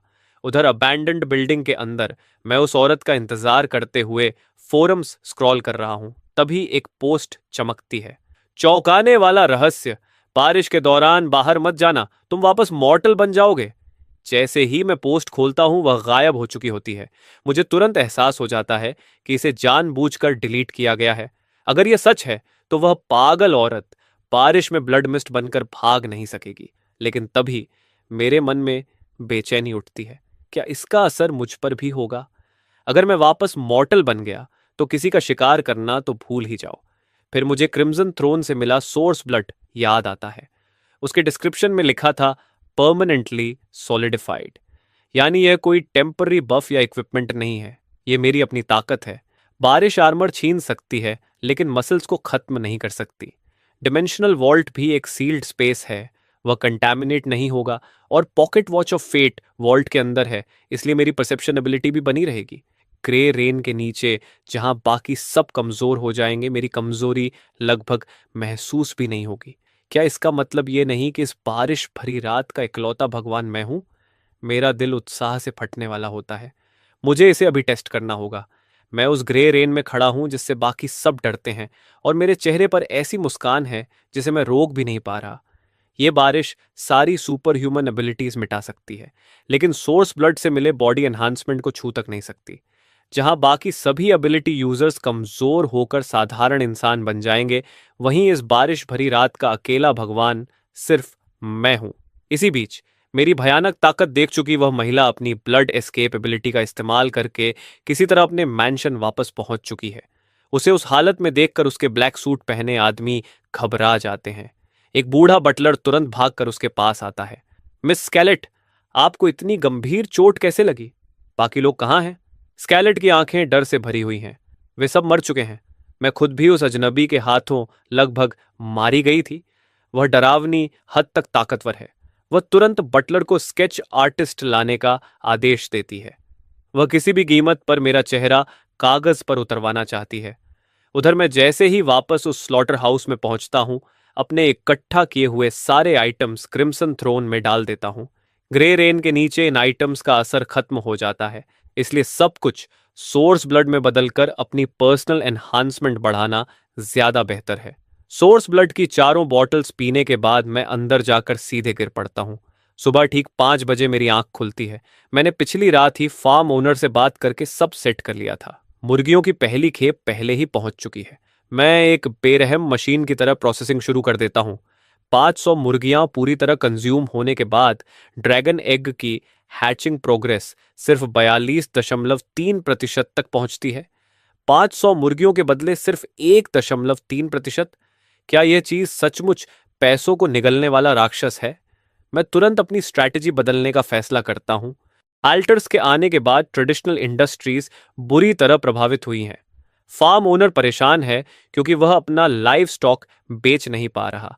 अगर मैं उसकी पोल्ट्री को जल्दी से हाफ फिनिश्ड प्रोडक्ट्स में बदल दूं और वह खुद सेल्स चैनल संभाल ले तो मुझे सिर्फ प्रोसेसिंग फी लेनी होगी, जबकि ड्रैगन एग अपना हिस्सा अब्सॉर्ब करता रहेगा। यह बिल्कुल परफेक्ट तरीका है। मैं तुरंत फार्म ओनर को फोन करता हूँ, अपनी योजना सीधे उसके सामने रख देता हूँ और वह तुरंत तैयार हो जाता है। उसी दोपहर बॉस वॉकर फिर 500 मुर्गियां लेकर आता है। वह तो अपने कॉम्पिटिटर्स की मुर्गियां भी लाने की बात करता है। मुझे पता है कि वह मिडिल मैन बनकर बीच का फायदा खाना चाहता है, लेकिन जब तक ड्रैगन एग हैच नहीं हो जाता, मैं चाहता हूं कि वह जितनी ज्यादा पोल्ट्री ला सके लाए। बॉस वॉकर के जाने के बाद फ्लैश मिल फिर से शुरू हो जाती है। इस बार मैं सुबह की तरह सिर्फ एफिशिएंसी के पीछे नहीं भागता, बल्कि हर कट के एंगल और ताकत को कंट्रोल करने पर ध्यान देता हूं। यह एक अनोखी ट्रेनिंग है। मुझे साफ महसूस होता है कि मैं और मेरे हाथ का ब्लेड धीरे धीरे एक हो रहे हैं। ये लगातार दोहराया जाने वाला काम मेरी ताकत पर कंट्रोल को और धारदार बना रहा है। रात होते होते ड्रैगन एग की हैचिंग प्रोग्रेस 43.6% तक पहुंच जाती है। मैं अपना बैग कंधे पर डालता हूं और बाहर निकल पड़ता हूं। रात ऑफरिंग्स के लिए सबसे अच्छा समय है। शहर के दूसरे हिस्से में विवियन और उसका बॉयफ्रेंड डेमन नाइट बार पहुंचते हैं। वहां उनकी मुलाकात विंस नाम के आदमी से होती है। 5 लाख युआन की इंट्रोडक्शन फी देने के बाद विंस उन्हें एक रहस्यमयी लोकेशन देता है। कुछ ही देर बाद विवियन और डेमन गाड़ी में निकल जाते हैं। रास्ते भर डेमन अपनी एक्साइटमेंट रोक नहीं पाता। जैसे ही हम ब्लैक शैडो में शामिल होंगे, जो रिवरसाइड सिटी की सबसे बड़ी अंडरग्राउंड ऑर्गेनाइजेशन है, इस शहर में कोई हमें छूने की हिम्मत नहीं करेगा। तुम्हारा लूजर एक्स और बाकी सब निकम्मे लोग समझ जाएंगे कि हमसे पंगा नहीं लेना चाहिए। विवियन की आंखों में भी उम्मीद की चमक उभरती है। वह लूजर शायद अभी कहीं मुश्किल से गुजारा कर रहा होगा और उसमें मुझे रोकने की हिम्मत थी। कई दिनों से एक मैसेज तक नहीं भेजा। उधर मैं ऑल्टर ढूंढते हुए रास्ते में अचानक छींक देता हूं। अभी अभी मैं अपनी जिंदगी के सबसे बुरे लक से गुजरा था। उस ऑल्टर ने मुझे सिर्फ एक ब्लू ग्रेड आइटम दिया था, विंड रनर बूट्स। ये आइटम मूवमेंट स्पीड को बहुत बढ़ा सकता है, लेकिन बारिश वाली रात में यह पूरी तरह बेकार हो जाता है। वापस जाकर मैं इसे सबसे पहले क्रिम्सन थ्रोन को ऑफर करूंगा और देखूंगा कि यह किस ग्रेड का सोर्स ब्लड बनता है। लगभग रात 11 बजे मुझे एक छोटी नदी के पास कुछ चमकता दिखाई देता है। पास जाने पर मैं देखता हूं कि वहां एक अजीब ऑल्टर है, जिसके बाएं और दाएं हिस्से अलग अलग हैं। बाईं तरफ लाल रोशनी से चमकता हुआ एक फ्लेमिंग फिनिक्स खड़ा है और दाईं तरफ एक भारी पेरंग और निर्जीव रूलर तैर रहा है। मैं तुरंत आई ऑफ ट्रूथ एक्टिव करता हूं। तभी मुझे पता चलता है कि दोनों ऑल्टर्स के बीच ऊर्जा की एक पतली डोरी जुड़ी हुई है। तो ट्विन ऑल्टर्स जैसी चीज सच में मौजूद है, लेकिन जितना ज्यादा मैं उन्हें देखता हूं, उतना ही बेचैन हो जाता हूं, क्योंकि दोनों में से कोई भी साधारण नहीं है। Phoenix altar 7766, connected coordinate 9 heavens immortal realm. Selina, स्वर्ग की घमंडी पुत्री, परेशानी में है। 3 साल पहले उसके फियांसे ब्लेज की कल्टीवेशन पीछे गिर गई थी। अब परिवार के एल्डर्स उस पर एंगेजमेंट तोड़ने का दबाव डाल रहे हैं। वह 2 रास्तों के बीच खड़ी है और समझ नहीं पा रही कि क्या करे। दाईं तरफ का ऑल्टर भी उतना ही असाधारण है। Altar number 6677, connected coordinate 9 heavens immortal realm. Blaze कभी एक प्रतिभाशाली युवक था, लेकिन उसकी कल्टीवेशन रहस्यमय तरीके से रुक गई। वह सम्मान से गिरकर सबकी नजरों में बेकार इंसान बन चुका है। वह खुद को बदलना चाहता है, लेकिन उसकी मदद करने वाला कोई नहीं। ये पढ़ते ही मेरा दिल तेजी से धड़कने लगता है। सेलिना और ब्लेज, मुझे पूरी कहानी का अंदाजा हो जाता है। पर्दे के पीछे बैठे पपेट मास्टर की तरह अब मुझे क्या करना चाहिए? अगर मैं सेलिना को एंगेजमेंट तोड़ने के लिए पुश नहीं करूंगा, तो ब्लेज शायद निराशा की गहराइयों में अपनी छिपी ताकत एक्टिवेट ही नहीं कर पाएगा और मुझे कुछ हासिल नहीं होगा। इसलिए मुझे कहानी के मुताबिक सही समय पर आग भड़कानी होगी। सेलिना पूरी तरह निर्दयी नहीं है, लेकिन उसके परिवार का दबाव पहले ही उसके मन में अलग होने का बीज बो चुका है। तो फिर यह ब्रेकअप और भी क्रूर तरीके से होना चाहिए। ब्लेज को बिल्कुल किनारे तक धकेलना ही सबसे बड़ा रिवॉर्ड देगा। मैं तुरंत पेन और पेपर निकालकर आग में घी डालना शुरू करता हूं। सेलेना, एक फीनिक्स आखिर स्पैरोज के साथ कैसे उड़ सकती है? कल्चरेशन का रास्ता निर्दयी होता है। अब वह तुम्हारे 7 कदम नहीं मिला सकता। शिखर तक पहुंचने के लिए पहले उन चीजों को काटना पड़ता है जो तुम्हें रोकती हैं। मैं वह पेपर फिनिक्स ऑल्टर पर रख देता हूं। ऑल्टर हल्का सक्शन पैदा करता है और पेपर गायब हो जाता है। अचानक ऑल्टर पर एक विजन स्क्रीन उभरती है। सेलिना रोते हुए ब्लेज की एंगेजमेंट टोकन को सीने से लगाए बैठी है। उसके दरवाजे के बाहर फैमिली एल्डर्स की ठंडी आवाज गूंजती है। सेलिना, जिद करना बंद करो। एंसेस्टर्स ने फैसला कर लिया है। ब्लेज फैमिली अब नोलन फैमिली से रिश्ता जोड़ने के लायक नहीं रही। वह जोर से अपना होंठ काटती है। तभी एक लाल फेदर खिड़की से अंदर उड़ता हुआ आता है और उसके हाथ पर गिरता है, जिसमें एक छोटा पेपर छिपा है। उस पर लिखी बात पढ़ते ही उसका शरीर कांप उठता है। वह धीरे से खुद से बुदबुदाती है, एक फीनिक्स एस्पेरोज के साथ कैसे उड़ सकती है?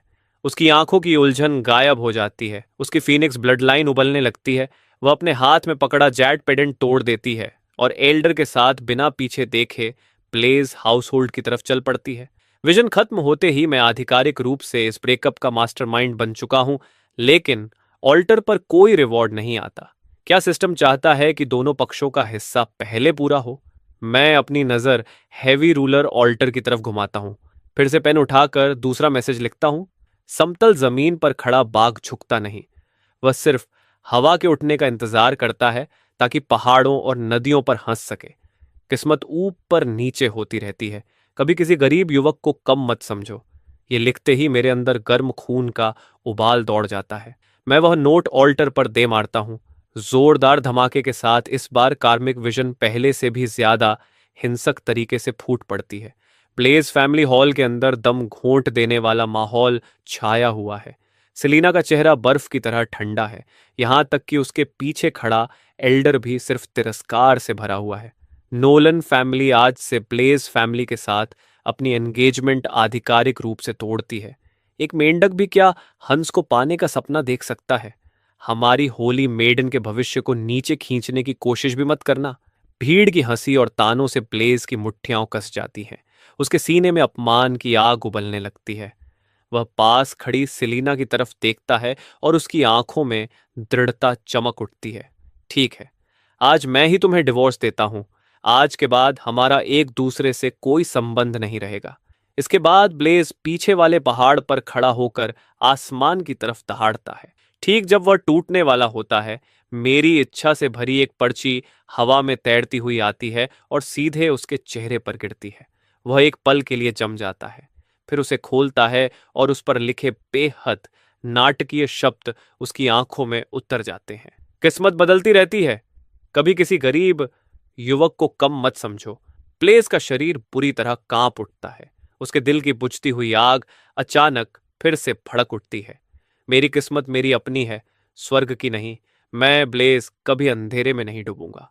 जैसे ही उसका संकल्प अपने चरम पर पहुंचता है, उसके दाएं हाथ की काली अंगूठी तेज रोशनी से फट पड़ती है।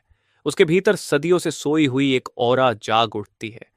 बच्चे, तुमने इन सालों में बहुत कष्ट झेले हैं। उसी पल बाहर विजन स्क्रीन झटक कर टूट जाती है। समय और स्थान को पार करती हुई ऊर्जा की एक भयंकर लहर ऑल्टर पर आ गिरती है। इस बार मिलने वाला रिवॉर्ड धरती हिला देने वाला होने वाला है। आखिर यह किस ग्रेड का होगा? मैं दोनों ऑल्टर्स को घूरता हूं। बाईं तरफ का फिनिक्स ऑल्टर अचानक आसमान तक जाती काली रोशनी के स्तंभ में फट पड़ता है। गुस्से और नफरत से भरी एक डरावनी ओरा चारों तरफ फैल जाती है। हे भगवान, ब्लैक लाइट! मैं तो गया। मैं तुरंत भागने के लिए मुड़ता हूं, लेकिन उसी क्षण दाईं तरफ का हेवी रूलर एल्टर भी फट पड़ता है। चमचमाती लाल रोशनी पूरे आसमान को रोशन कर देती है।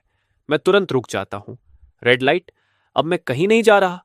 दोनों ऑल्टर्स के रिवॉर्ड्स को देखकर मेरी खोपड़ी तक झंझना उठती है। एक तरफ आसमान छूती ब्लैक लाइट और दूसरी तरफ वह रेड लाइट जिसके लिए लोग पागल हो जाते हैं। मैं तुरंत फैसला कर लेता हूं। भागने के बजाय मैं सीधे हैवी रूलर ऑल्टर की तरफ दौड़ता हूं और लाल रोशनी के अंदर उभरे आइटम को झपट लेता हूं। एक ब्लैक मिस्ट से लिपटा डैगर। उसी समय मेरे पैरों के नीचे की जमीन जोर जोर से कांपने लगती है। ब्लैक लाइट ऑल्टर से एक आकृति बाहर निकलती है। उसका चेहरा थोड़ा सेलेना जैसा है, लेकिन उसकी एक्सप्रेशन पूरी तरह पागलपन से भरी है और उसकी आवाज नफरत से टपक रही है। तुमने उसे मुझसे छीन लिया। मैं तुरंत आई ऑफ ट्रुथ एक्टिव करता हूं। Selena's inner demon wraith. Grade great epic, एक रिजेंटमेंट कैलेमिटी जो विकृत कर्म से जन्मी है। सेलेना के समान ब्लड लाइन साझा करती है। पर्सनैलिटी ऑब्सेसिव और इंसेन। मैं तुरंत भागने की कोशिश करता हूं, लेकिन रेत पलक झपकते ही मेरा पीछा कर लेती है। एक भयानक ताकत मेरी छाती पर आकर टकराती है। मेरा शरीर स्टील जितना मजबूत होने के बावजूद मैं खून की उल्टी कर देता हूं। डर से मेरा दिल डूब जाता है। हे भगवान, मैं इससे लड़ूंगा कैसे? रेत तुरंत मेरे सामने आ जाती है। उसका सीधा मुक्का मेरी गर्दन की तरफ आता है। पॉकेट वॉच ऑफ फेट लगातार खतरे की चेतावनी दे रही है। मैं पीछे छलांग लगाकर वार से बचता हूं और साथ ही डैगर से पलटवार करता हूं। मुझे लगता है कि यह डैगर उसकी डिफेंस कभी नहीं भेद पाएगा, लेकिन ब्लेड बिना किसी रुकावट के अंदर घुस जाता है। मेरी आंखें चमक उठती हैं। यह डैगर कोई मामूली चीज नहीं है। रेत दर्द से चीखती है और पीछे हट जाती है। पास आकर लड़ने से बचती है। फिर वह मेरी तरफ काली आग का गोला फेंकती है। मैं लुढ़क कर मुश्किल से उससे बचता हूं और तुरंत ऑफेंसिव होने की तैयारी करता हूं। अगर यह डैगर उसकी डिफेंस तोड़ सकता है तो उसे मारना असंभव नहीं। मैं आई ऑफ ट्रुथ एक्टिव करता हूं। रेत के पेट पर बैंगनी रोशनी टिमटिमा रही है। वही उसकी कमजोरी है। मैं सीधा उसकी तरफ झपटता हूं और उसके पेट में वार करता हूं। रेत तुरंत ब्लॉक करती है और दूसरा हाथ मेरी तरफ झपटता है। मैं एक पल में डैगर का एंगल बदल देता हूं और उसके पेट पर गहरा चीरा लगा देता हूं, लेकिन उसके नुकीले पंजे मेरी बाईं बाह को बुरी तरह चीर देते हैं। उसके पेट पर चमकती रोशनी और मंद हो जाती है। फिर हम दोनों आमने सामने पागलों की तरह वारों का आदान प्रदान करने लगते हैं। मैं उसके पेट के घाव को और गहरा कर देता हूं, लेकिन खुद भी जोरदार प्रहार खाकर दूर जा गिरता हूं। जैसे तैसे उठते हुए मुझे लगता है कि मेरी रीढ़ अभी टूट जाएगी। रेत के पेट की रोशनी लगातार कमजोर हो रही है। वह दोनों हथेलियां जोड़ती है और अपने शरीर की सारी रिजेंटमेंट इकट्ठी कर लेती है।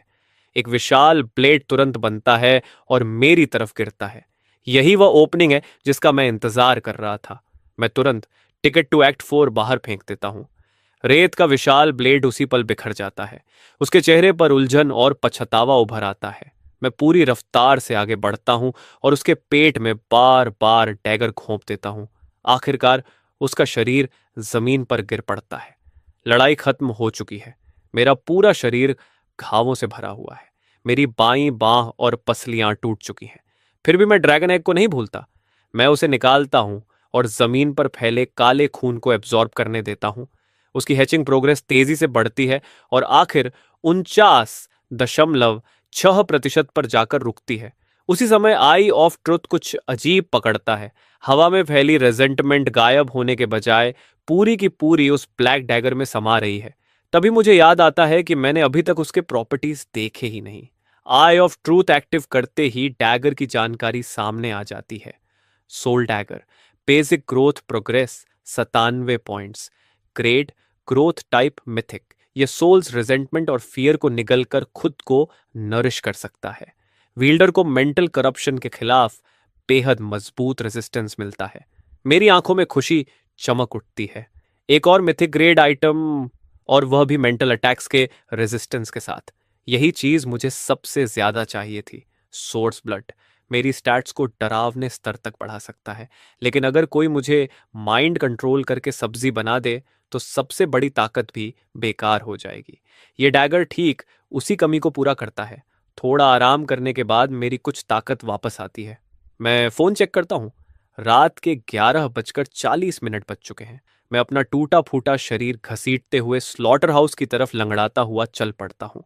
उसी समय 3 ऑफ रोड व्हीकल्स तेज रफ्तार से इस लोकेशन की तरफ बढ़ रही हैं। पैसेंजर सीट पर बैठे कमांडर रायन का चेहरा बेहद गंभीर है। पिछले 2 दिनों ने उन्हें लगभग पागल कर दिया है।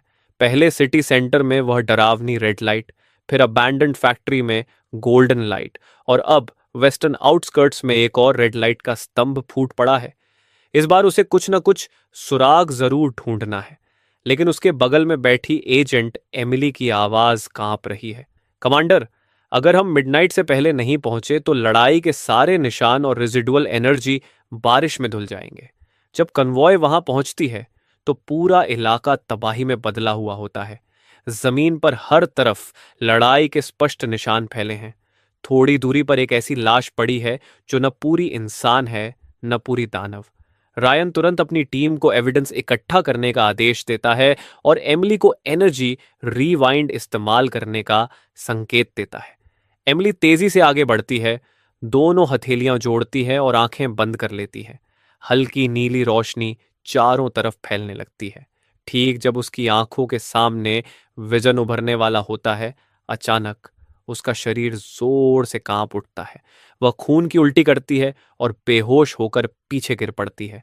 रायन चौंक जाता है और तुरंत एमिली को पकड़ लेता है। उसी समय आसमान से बिखरी हुई बारिश की बूंदें गिरने लगती हैं और बिजली की एक चमक आसमान को चीर देती है। मिडनाइट हो चुका है। ग्रे रेन एक बार फिर सारे सबूत धो डालती है। एल्टर और जमीन पर फैला खून सब गायब हो जाता है। सौभाग्य से तभी एक टीम मेंबर दौड़ता हुआ आता है। हमने खून की कुछ बूंदें इकट्ठी कर ली हैं। रायन दांत भींच लेता है। इसे तुरंत हेडक्वार्टर्स भेजो। सबको सूचना दो। आज रात सभी यूनिट्स पूरी तरह अलर्ट रहें। उधर मैं आखिरकार स्लॉटर हाउस वापस पहुंच जाता हूं। मेरी चोटों की वजह से लौटने में ही 2 घंटे से ज्यादा लग गए। सबसे पहले मैं विंड रनर बूट्स को क्रिम्सन थ्रोन पर ऑफर करता हूं। तुरंत सोर्स ब्लड की एक नई बॉटल प्रकट होती है। ग्रेट अनकमन एब्जॉर्ब करने पर ओवरऑल वाइटलिटी को काफी बढ़ाता है। Permanent enhancement significantly increases Vitality पढ़ते ही मैं थोड़ा उत्साहित हो जाता हूं और पूरी बॉटल एक ही घूंट में पी जाता हूं। मेरा शरीर पूरी तरह कांप उठता है। ताकत की एक उग्र लहर पूरे शरीर में दौड़ पड़ती है। मेरी हड्डियां और घाव पागलों की तरह रीजनरेट होने लगते हैं। ये अनकॉमन सोर्स ब्लड किसी अल्टीमेट लाइफ सेविंग एलिक्सर से कम नहीं। कुछ ही पलों में मेरे घावों पर पपड़ी जमने लगती है। मैं फिर सोल डैगर निकालता हूं। आज रात की लड़ाई ने मेरे और इस हथियार के बीच एक गहरा कनेक्शन बना दिया है। कल से मुझे लगातार मुर्गियां काटनी होंगी। अब से हर चिकन जिसे मैं मारूंगा वह मेरी स्ट्राइकिंग टेक्निक को शार्पन करेगा, ड्रैगन एग की प्रोग्रेस बढ़ाएगा और डैगर की ग्रोथ इंप्रूव करेगा। एक सच्चा 3 in 1 परफेक्ट साइकिल। अगली सुबह मैं पाता हूं कि मेरे घाव लगभग पूरी तरह ठीक हो चुके हैं। मैं 5 नई मैचेस निकालकर ऑफर करता हूं। सोर्स ब्लड की 4 बॉटल्स पीने के बाद मैं बॉस वॉकर को फोन करता हूं और कहता हूं कि उसके पास जितना स्टॉक है सब लेकर आए। थोड़ी ही देर में 1200 चिकन्स पहुंच जाते हैं। मैं सोल डैगर निकालता हूं और ट्रेनिंग शुरू कर देता हूं। पूरी सुबह प्रोसेसिंग करने के बाद सोल डैगर की ग्रोथ 197 पॉइंट्स तक पहुंच जाती है। ड्रैगन एग भी एक और पॉइंट गेन करता है और आखिरकार उसकी हैचिंग प्रोग्रेस 54% तक पहुंच जाती है। ठीक उसी क्षण अंडा पहली बार हिलता है। शेल में एक छोटी सी दरार पड़ती है और उसके अंदर से एक फ्लफी टेल बाहर निकलती है, जिसकी नोक पर वही दिल जैसा आकार है। बिल्कुल वैसी ही पूंछ जैसी उस डिवावर्ड सक्यूबस की थी। अच्छा अच्छा, मेरे हाथों से पाले गए ड्रैगन एग के लायक ही है। बेहतर होगा कि तुम हैच होकर एक क्यूट लिटिल ड्रैगन गर्ल बनो। उसी समय स्कारलेट और उसका ग्रुप अबैंडन्ड स्टोरेज यार्ड पहुंचता है। उसके साथ चल रही महिला कोई और नहीं बल्कि विवियन है। अपनी पागलपन भरी किस्मत की वजह से विवियन अब अंडरग्राउंड ऑर्गेनाइजेशन ब्लैक शैडो की कोर मेंबर बन चुकी है। अचानक विवियन थोड़ा उलझन में पूछती है, इतनी सुनसान जगह पर क्या वह मास्टर सच में यहाँ है? स्केलेट मुड़कर उसे बर्फ जैसी ठंडी नजर से घूरती है। सिर्फ लकी होने से यह मत समझो कि तुम कुछ भी बोल सकती हो। वह आदमी बेहद ताकतवर है। तुम्हारे जैसे कचरे को खत्म करने के लिए उसे सिर्फ एक उंगली चाहिए। अगर इन्फॉर्मेंट ने यह न बताया होता कि कल रात इस इलाके में रेड लाइट दिखी थी, तो मैं कभी वापस आने की हिम्मत नहीं करती। थोड़ी दूरी पर अधूरी इमारत की छत पर एक फिगर चुपचाप स्कारलेट के ग्रुप को देख रही है। ब्यूरो को रिपोर्ट, वेस्टर्न आउटस्कर्ट्स के अबैंडन्ड स्टोरेज यार्ड में suspicious target spotted. Riverside city के अनॉमली अफेयर्स ब्यूरो के अंदर कमांडर रायन ये रिपोर्ट सुनता है। उसके गंभीर चेहरे पर आखिरकार राहत की हल्की झलक आती है। आखिर एक सुराग मिला। मिथिक ग्रेट ड्रैगन एग और सोल डैगर हासिल करने के बाद मैंने सिर्फ एक सुबह में 1000 चिकन्स प्रोसेस कर दिए। सोल डैगर और ड्रैगन एग दोनों की प्रोग्रेस तेजी से बढ़ी है। मेरा मूड बेहद अच्छा है और मैं फिर शहर में ऑफरिंग के मौके ढूंढने निकल पड़ता हूं। लेकिन जैसे ही मैं भीड़ भाड़ वाली पेडेस्ट्रियन स्ट्रीट में कदम रखता हूं, एक दिल दहला देने वाली चीख हवा को चीर देती है। एक मिडिल एज्ड आदमी खाली डिब्बा पकड़े रो रहा है, मेरी पत्नी मुझे छोड़ गई, मेरी बेटी मुझे पहचानती तक नहीं, अब जीने का क्या मतलब है? पास खड़ा सिक्योरिटी कैप्टन चिढ़े हुए अंदाज में बोलता है, तुम्हें लगा ये कोई विशिंग वेल है? जब तुम जुए की तरह सब दांव पर लगा रहे थे, तब अंजाम के बारे में नहीं सोचा? आसपास खड़ी भीड़ बातें कर रही है। उनकी बातों से मुझे समझ आता है कि हुआ क्या है। उस आदमी ने अपना घर बेच दिया, एक जेड पेंडेंट खरीदा और आज की ऑफरिंग के लिए सब कुछ दांव पर लगा दिया। लेकिन ऑल्टर ने उसे बदले में सिर्फ एक बेकार लकड़ी की छड़ी दी। मैं उस ऑल्टर की तरफ देखता हूं जिसने उसकी जिंदगी बर्बाद कर दी। उसका आकार अजीब है और वह सुनहरी रोशनी से चमक रहा है। कोई हैरानी नहीं कि उस आदमी ने यहां सब कुछ दांव पर लगा दिया। मैं आई ऑफ ट्रुथ एक्टिव करता हूं। Alter number 17626, connected coordinate the goblins abandoned vault. एक गॉब्लिन कलेक्टर जो सोने और जवाहरात से ऊब चुका है और अब दुनिया की सबसे एडवांस्ड टेक्नोलॉजिकल क्रिएशंस इकट्ठा करना चाहता है। यह पढ़ते ही मेरे चेहरे पर हल्की मुस्कान आ जाती है। जिस जेड थंब रिंग को खरीदने के लिए यह आदमी बर्बाद हो गया, उसे एक टेक ऑप्स सेट गोब्लिन को ऑफर किया गया था। उसका अंत तो पहले से तय था। सिक्योरिटी कैप्टन अपने आदमियों को इशारा करता है कि उस आदमी को घसीट कर ले जाए।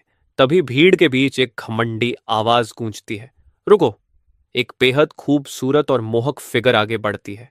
वह और कोई नहीं, खुद विवियन है। वह गर्व से ठुड्डी उठाकर आसपास के लालची नजरों का आनंद लेती है, फिर मिडिल एज्ड आदमी की तरफ देखती है। अगर तुम मर गए तो सच में सब कुछ खत्म हो जाएगा। जो खोया है उसे वापस पाना चाहते हो? आदमी की आंखों में उम्मीद चमक उठती है। हाँ, मैं चाहता हूं, आप जो कहेंगी मैं करूंगा। अगर रोज ऑफरिंग्स के लिए जुआ खेलने का मौका चाहिए तो मेरे साथ चलो। विवियन उंगलियां चटकाती है। उसके पीछे खड़े बॉडीगार्ड्स तुरंत उस आदमी को उठा लेते हैं। भीड़ हैरान रह जाती है। क्या ये खूबसूरत लड़की चैरिटी करने आई है?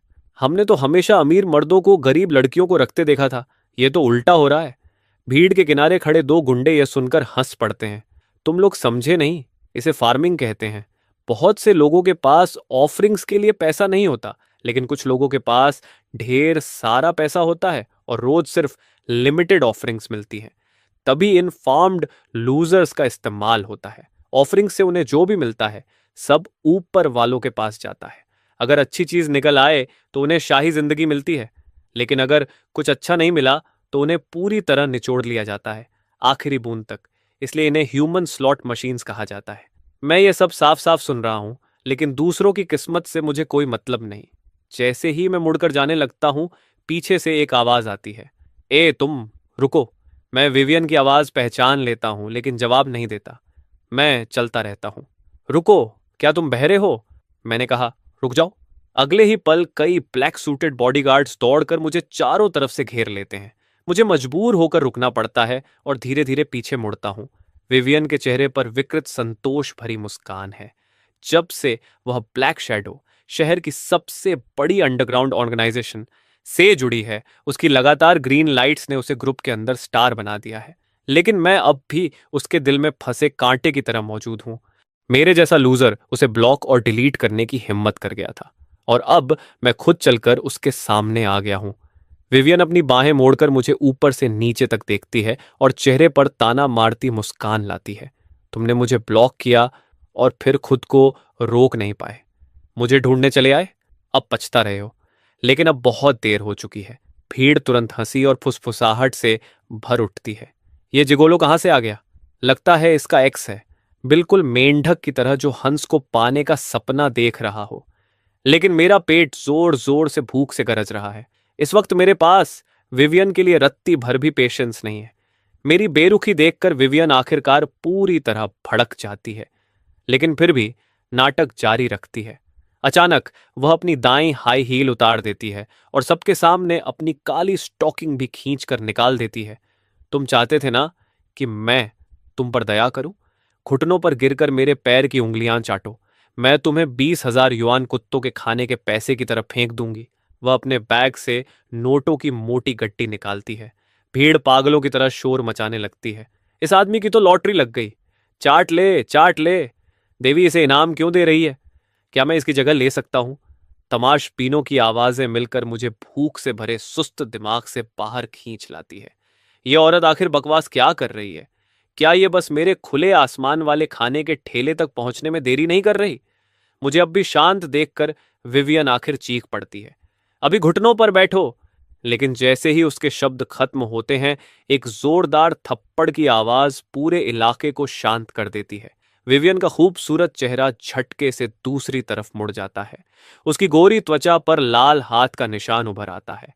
फिर मैं उसे उल्टे हाथ से इतना जोरदार थप्पड़ मारता हूं कि वह सीधे जमीन पर जा गिरती है। विवियन अपना चेहरा पकड़कर अविश्वास में मुझे घूरती है।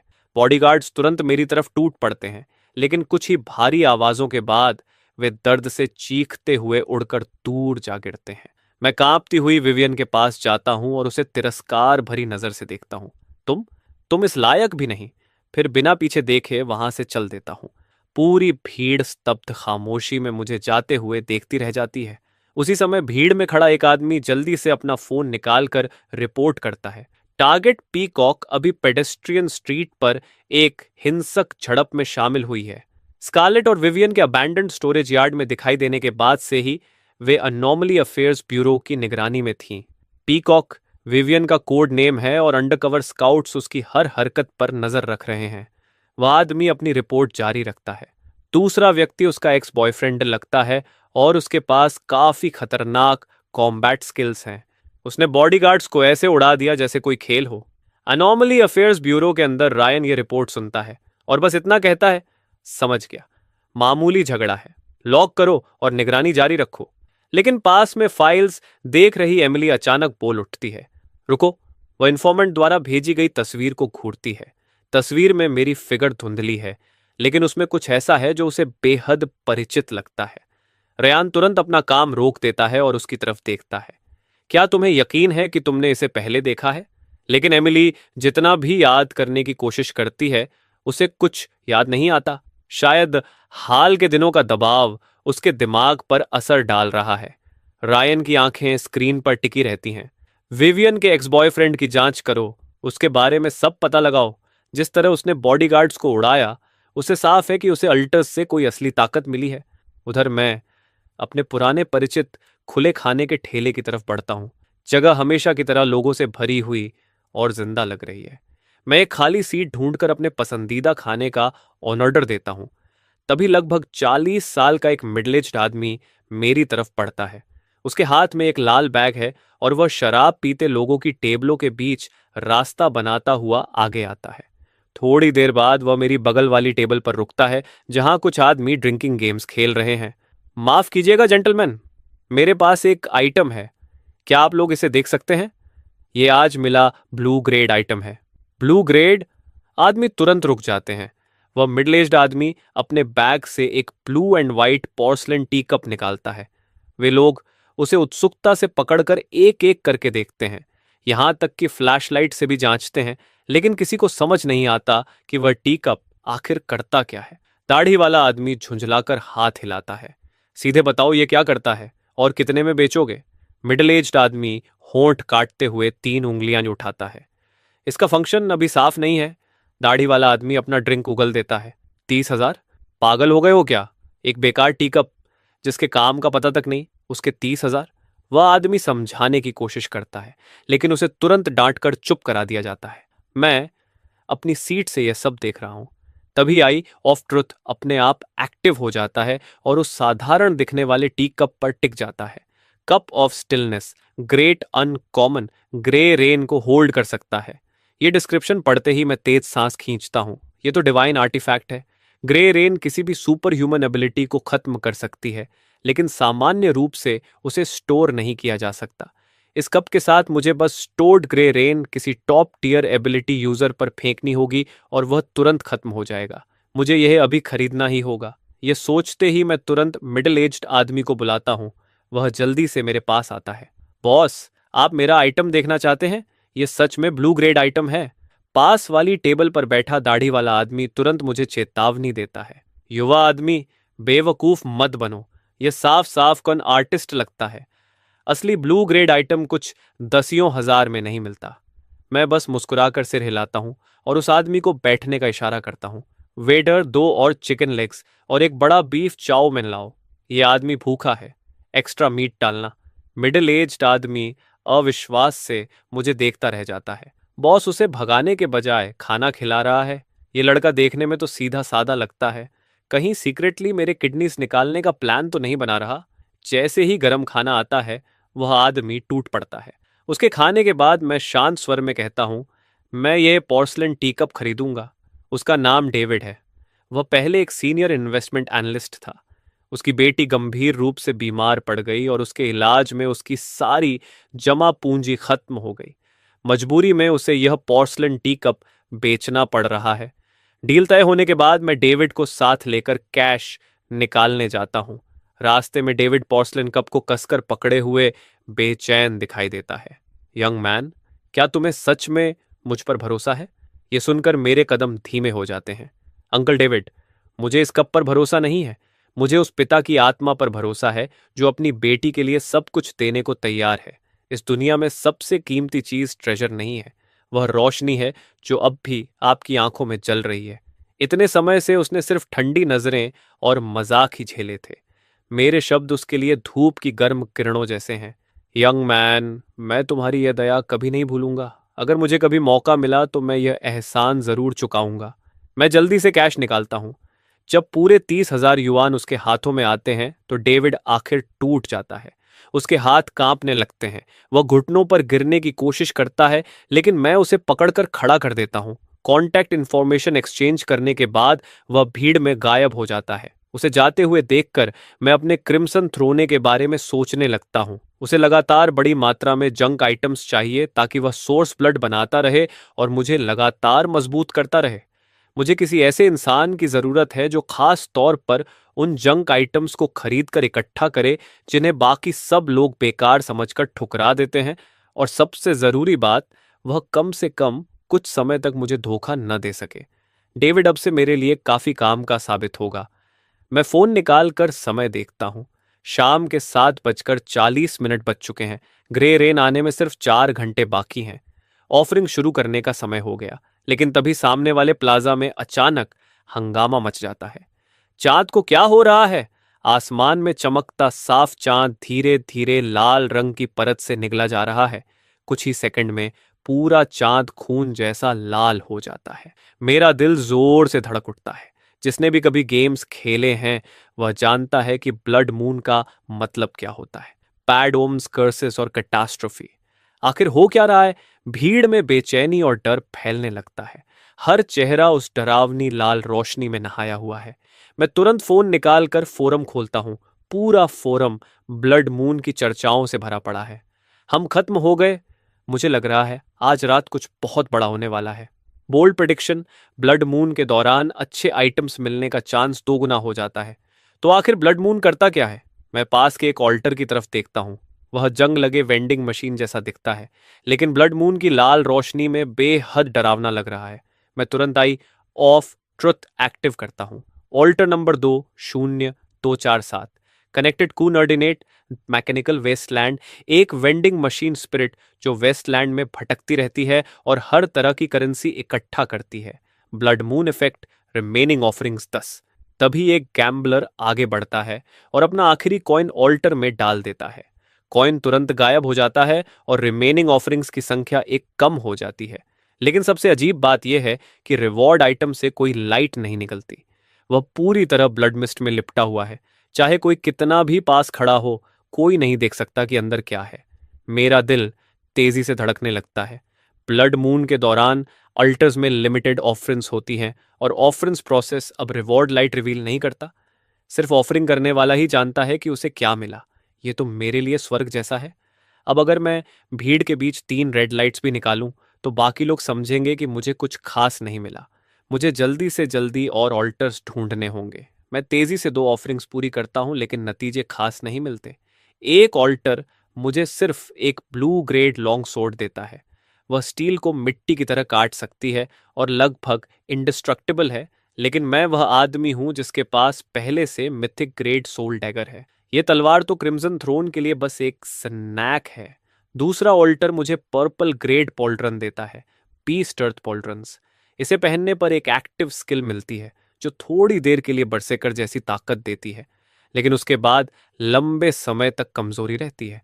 लगता है इसका अंत भी सोर्स ब्लड बनकर ही होगा। मैं सोचने लगता हूं कि एपिक ग्रेड सोर्स ब्लड का स्वाद कैसा होगा।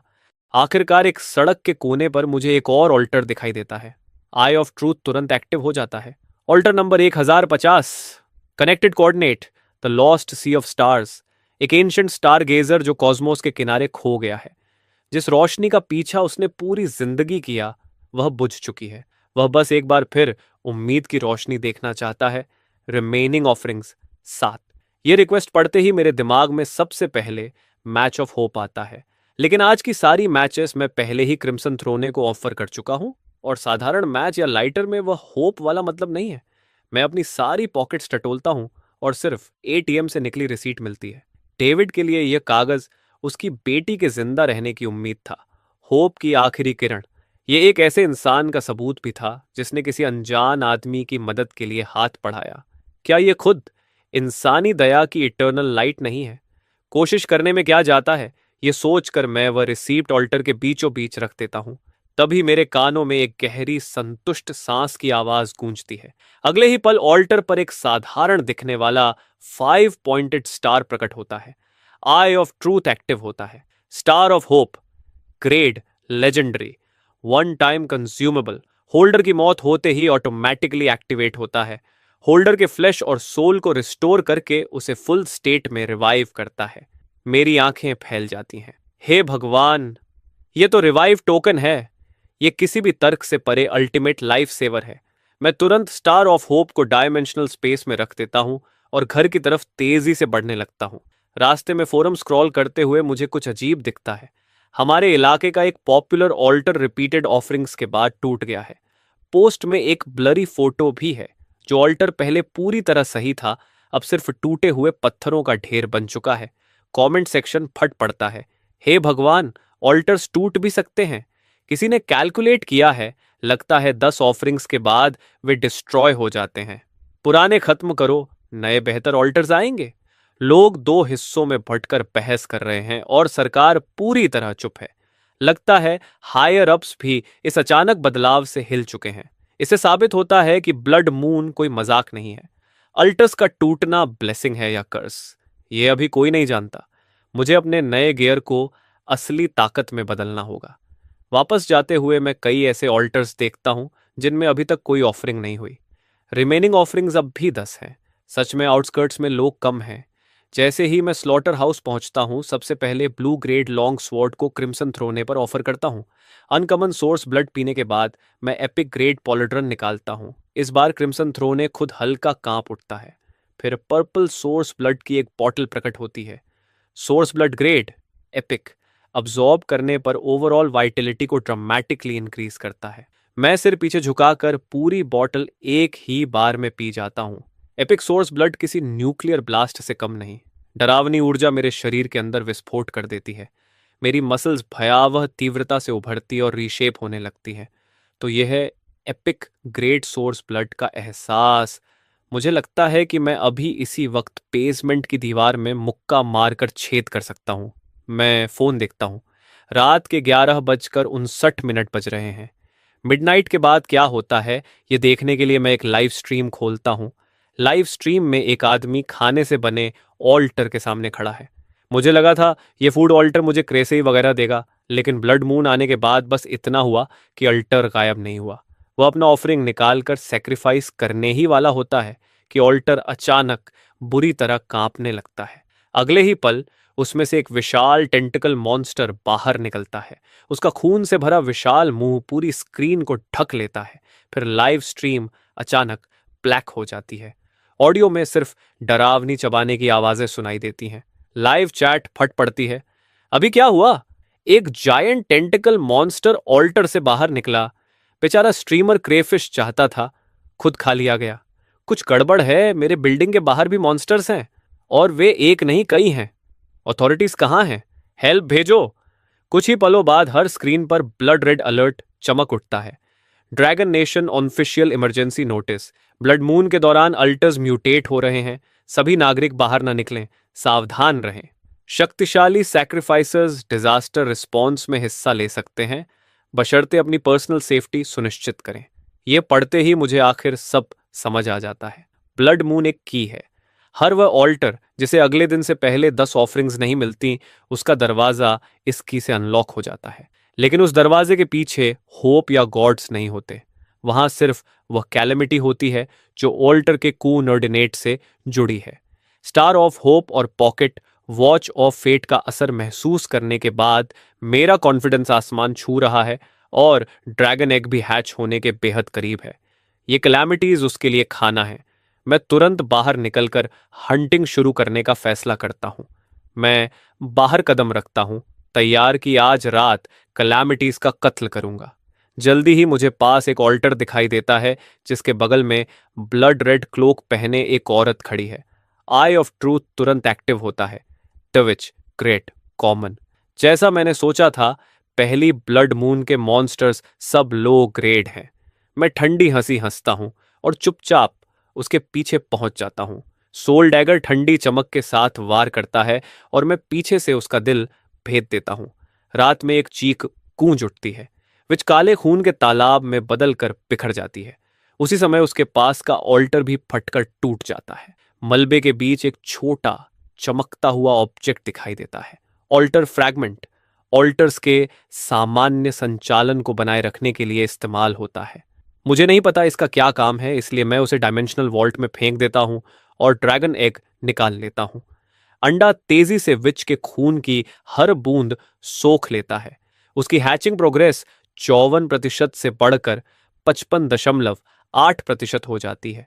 हवा में बची ब्लैक मिस्ट भी सोल डैगर में समा जाती है। उसकी ग्रोथ प्रोग्रेस सीधे 214 तक पहुंच जाती है। ये तो चिक्सन्स काटने से कहीं ज्यादा बेहतर है। ये ब्लड मून तो एक हाई लेवल एक्सपी ग्राइंड बन गया है। मैं पूरी रात ग्राइंड करने वाला हूं। थोड़ी खोज के बाद मुझे दूसरा टारगेट मिल जाता है। Giant trash beast, grade, common. एक पंच और लड़ाई खत्म। मैं एक और ऑल्टर फ्रैगमेंट उठा लेता हूं। जितना ज्यादा मैं मारता हूं उतना ज्यादा एक्साइटेड होता जाता हूं।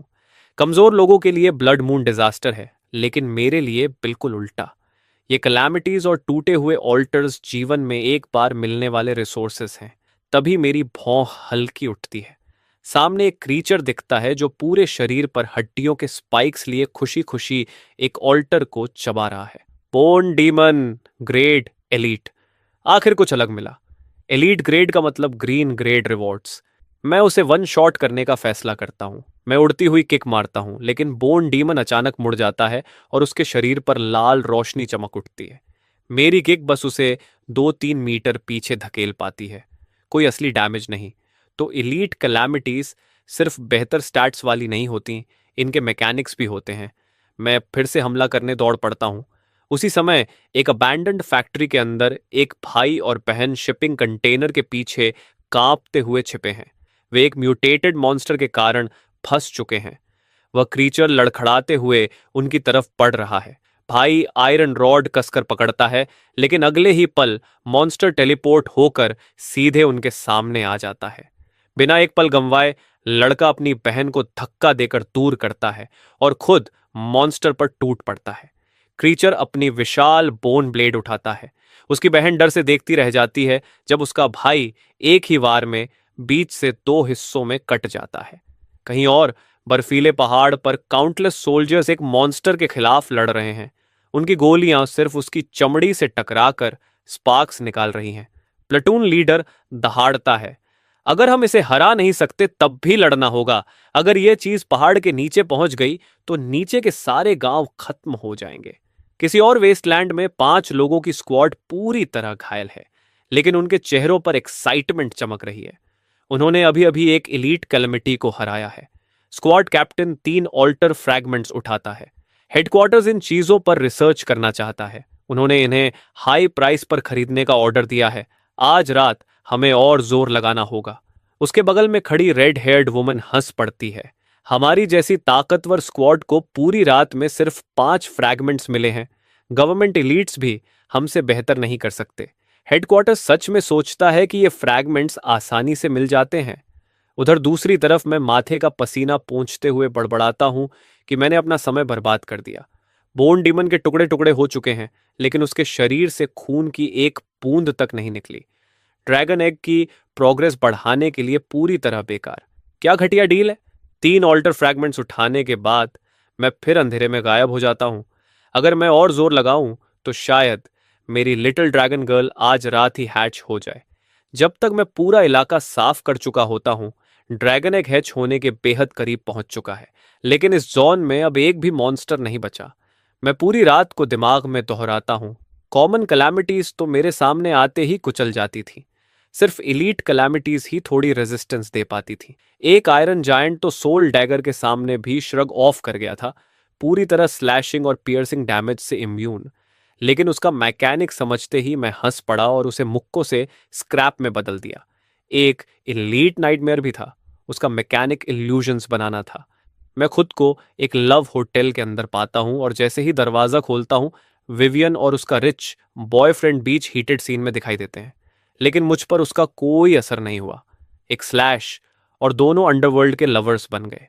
नाइटमेयर की पावर्स टूट गईं और मैंने उसे एक हाथ से कुचल दिया। तभी मुझे कुछ महसूस होता है। मैं आसमान की तरफ देखता हूं। चांद का लाल रंग तेजी से फीका पड़ रहा है। मैं फोन चेक करता हूं। सुबह के 4 बजे बज रहे हैं, तो ब्लड मून 4 बजे खत्म होती है। मैं ड्रैगन एग और सोल डैगर की प्रोग्रेस चेक करता हूं। ड्रैगन एग की हैचिंग प्रोग्रेस 82.8% पर पहुंच चुकी है और सोल डैगर की ग्रोथ 647 तक जा पहुंची है। अभी तक सोल डैगर ने मिथिक ग्रेड आइटम वाली कोई खास स्वैगर नहीं दिखाई। शायद ग्रोथ मैक्स होने के बाद ये इवॉल्व होगा। मैं अपने स्पेस में रखे 31 फ्रेगमेंट गिनता हूं और संतोष से सिर हिलाता हूं। अब घर जाकर सोने का समय है। स्लॉटर हाउस लौटकर मैं हमेशा की तरह मैचेस के बदले सोर्स ब्लड लेता हूं और बिस्तर पर गिर पड़ता हूं। लेकिन उस रात मुझे बेहद अजीब सपना आता है। मैं एक विशाल चींटी हूं जो सुरंग में भाग रही है और पीछे एक बड़ा फ्लैश ग्राइंडर मेरा पीछा कर रहा है। अगर मैं रुका तो वह मुझे अंदर खींच लेगा। आगे उस ग्राइंडर द्वारा कुचली गई लाशों का ढेर पड़ा है। मेरे पूरे शरीर में सिहरन दौड़ जाती है। तभी एक ठंडी और डरावनी आवाज गूंजती है, सिर्फ इन्हें खाकर ही तुम जीवित रह सकते हो। मैं झटके से जाग जाता हूं। वह नाइटमेयर पूरी तरह पागलपन था, लेकिन उस सपने की भूख बिल्कुल असली लग रही थी। मैं समझ नहीं पाता ये सब क्या था। थोड़ी देर खुद को शांत करने के बाद मैं आदत के मुताबिक फोन उठाकर फोरम खोलता हूं और अगले ही पल मेरा चेहरा बदल जाता है। पूरी स्क्रीन ब्लड रेड पोस्ट से भरी हुई है, कल रात के ब्लड मून इवेंट से भी ज्यादा हॉट। एक रात की ब्लड मून में अनगिनत लोग मारे गए और घायल हुए। कृपया मदद करो, मेरा पड़ोसी मर गया। मेरी पत्नी बुरी तरह रो रही है, मैं उसे कैसे शांत करूं? अब ऑल्टर देखते ही पीटीएसडी होने लगता है। हर सेक्शन वेल्स, कर्सेस और डार्क जोक्स से भरा पड़ा है। लेकिन जिसने मुझे सच में हिला दिया वह था ऊपर पिन किया गया चमकता लाल announcement. Dragon nation official notice number 1, बदलती स्थिति से निपटने के लिए ऑफिशियल फोरम अब लाइव हो चुका है।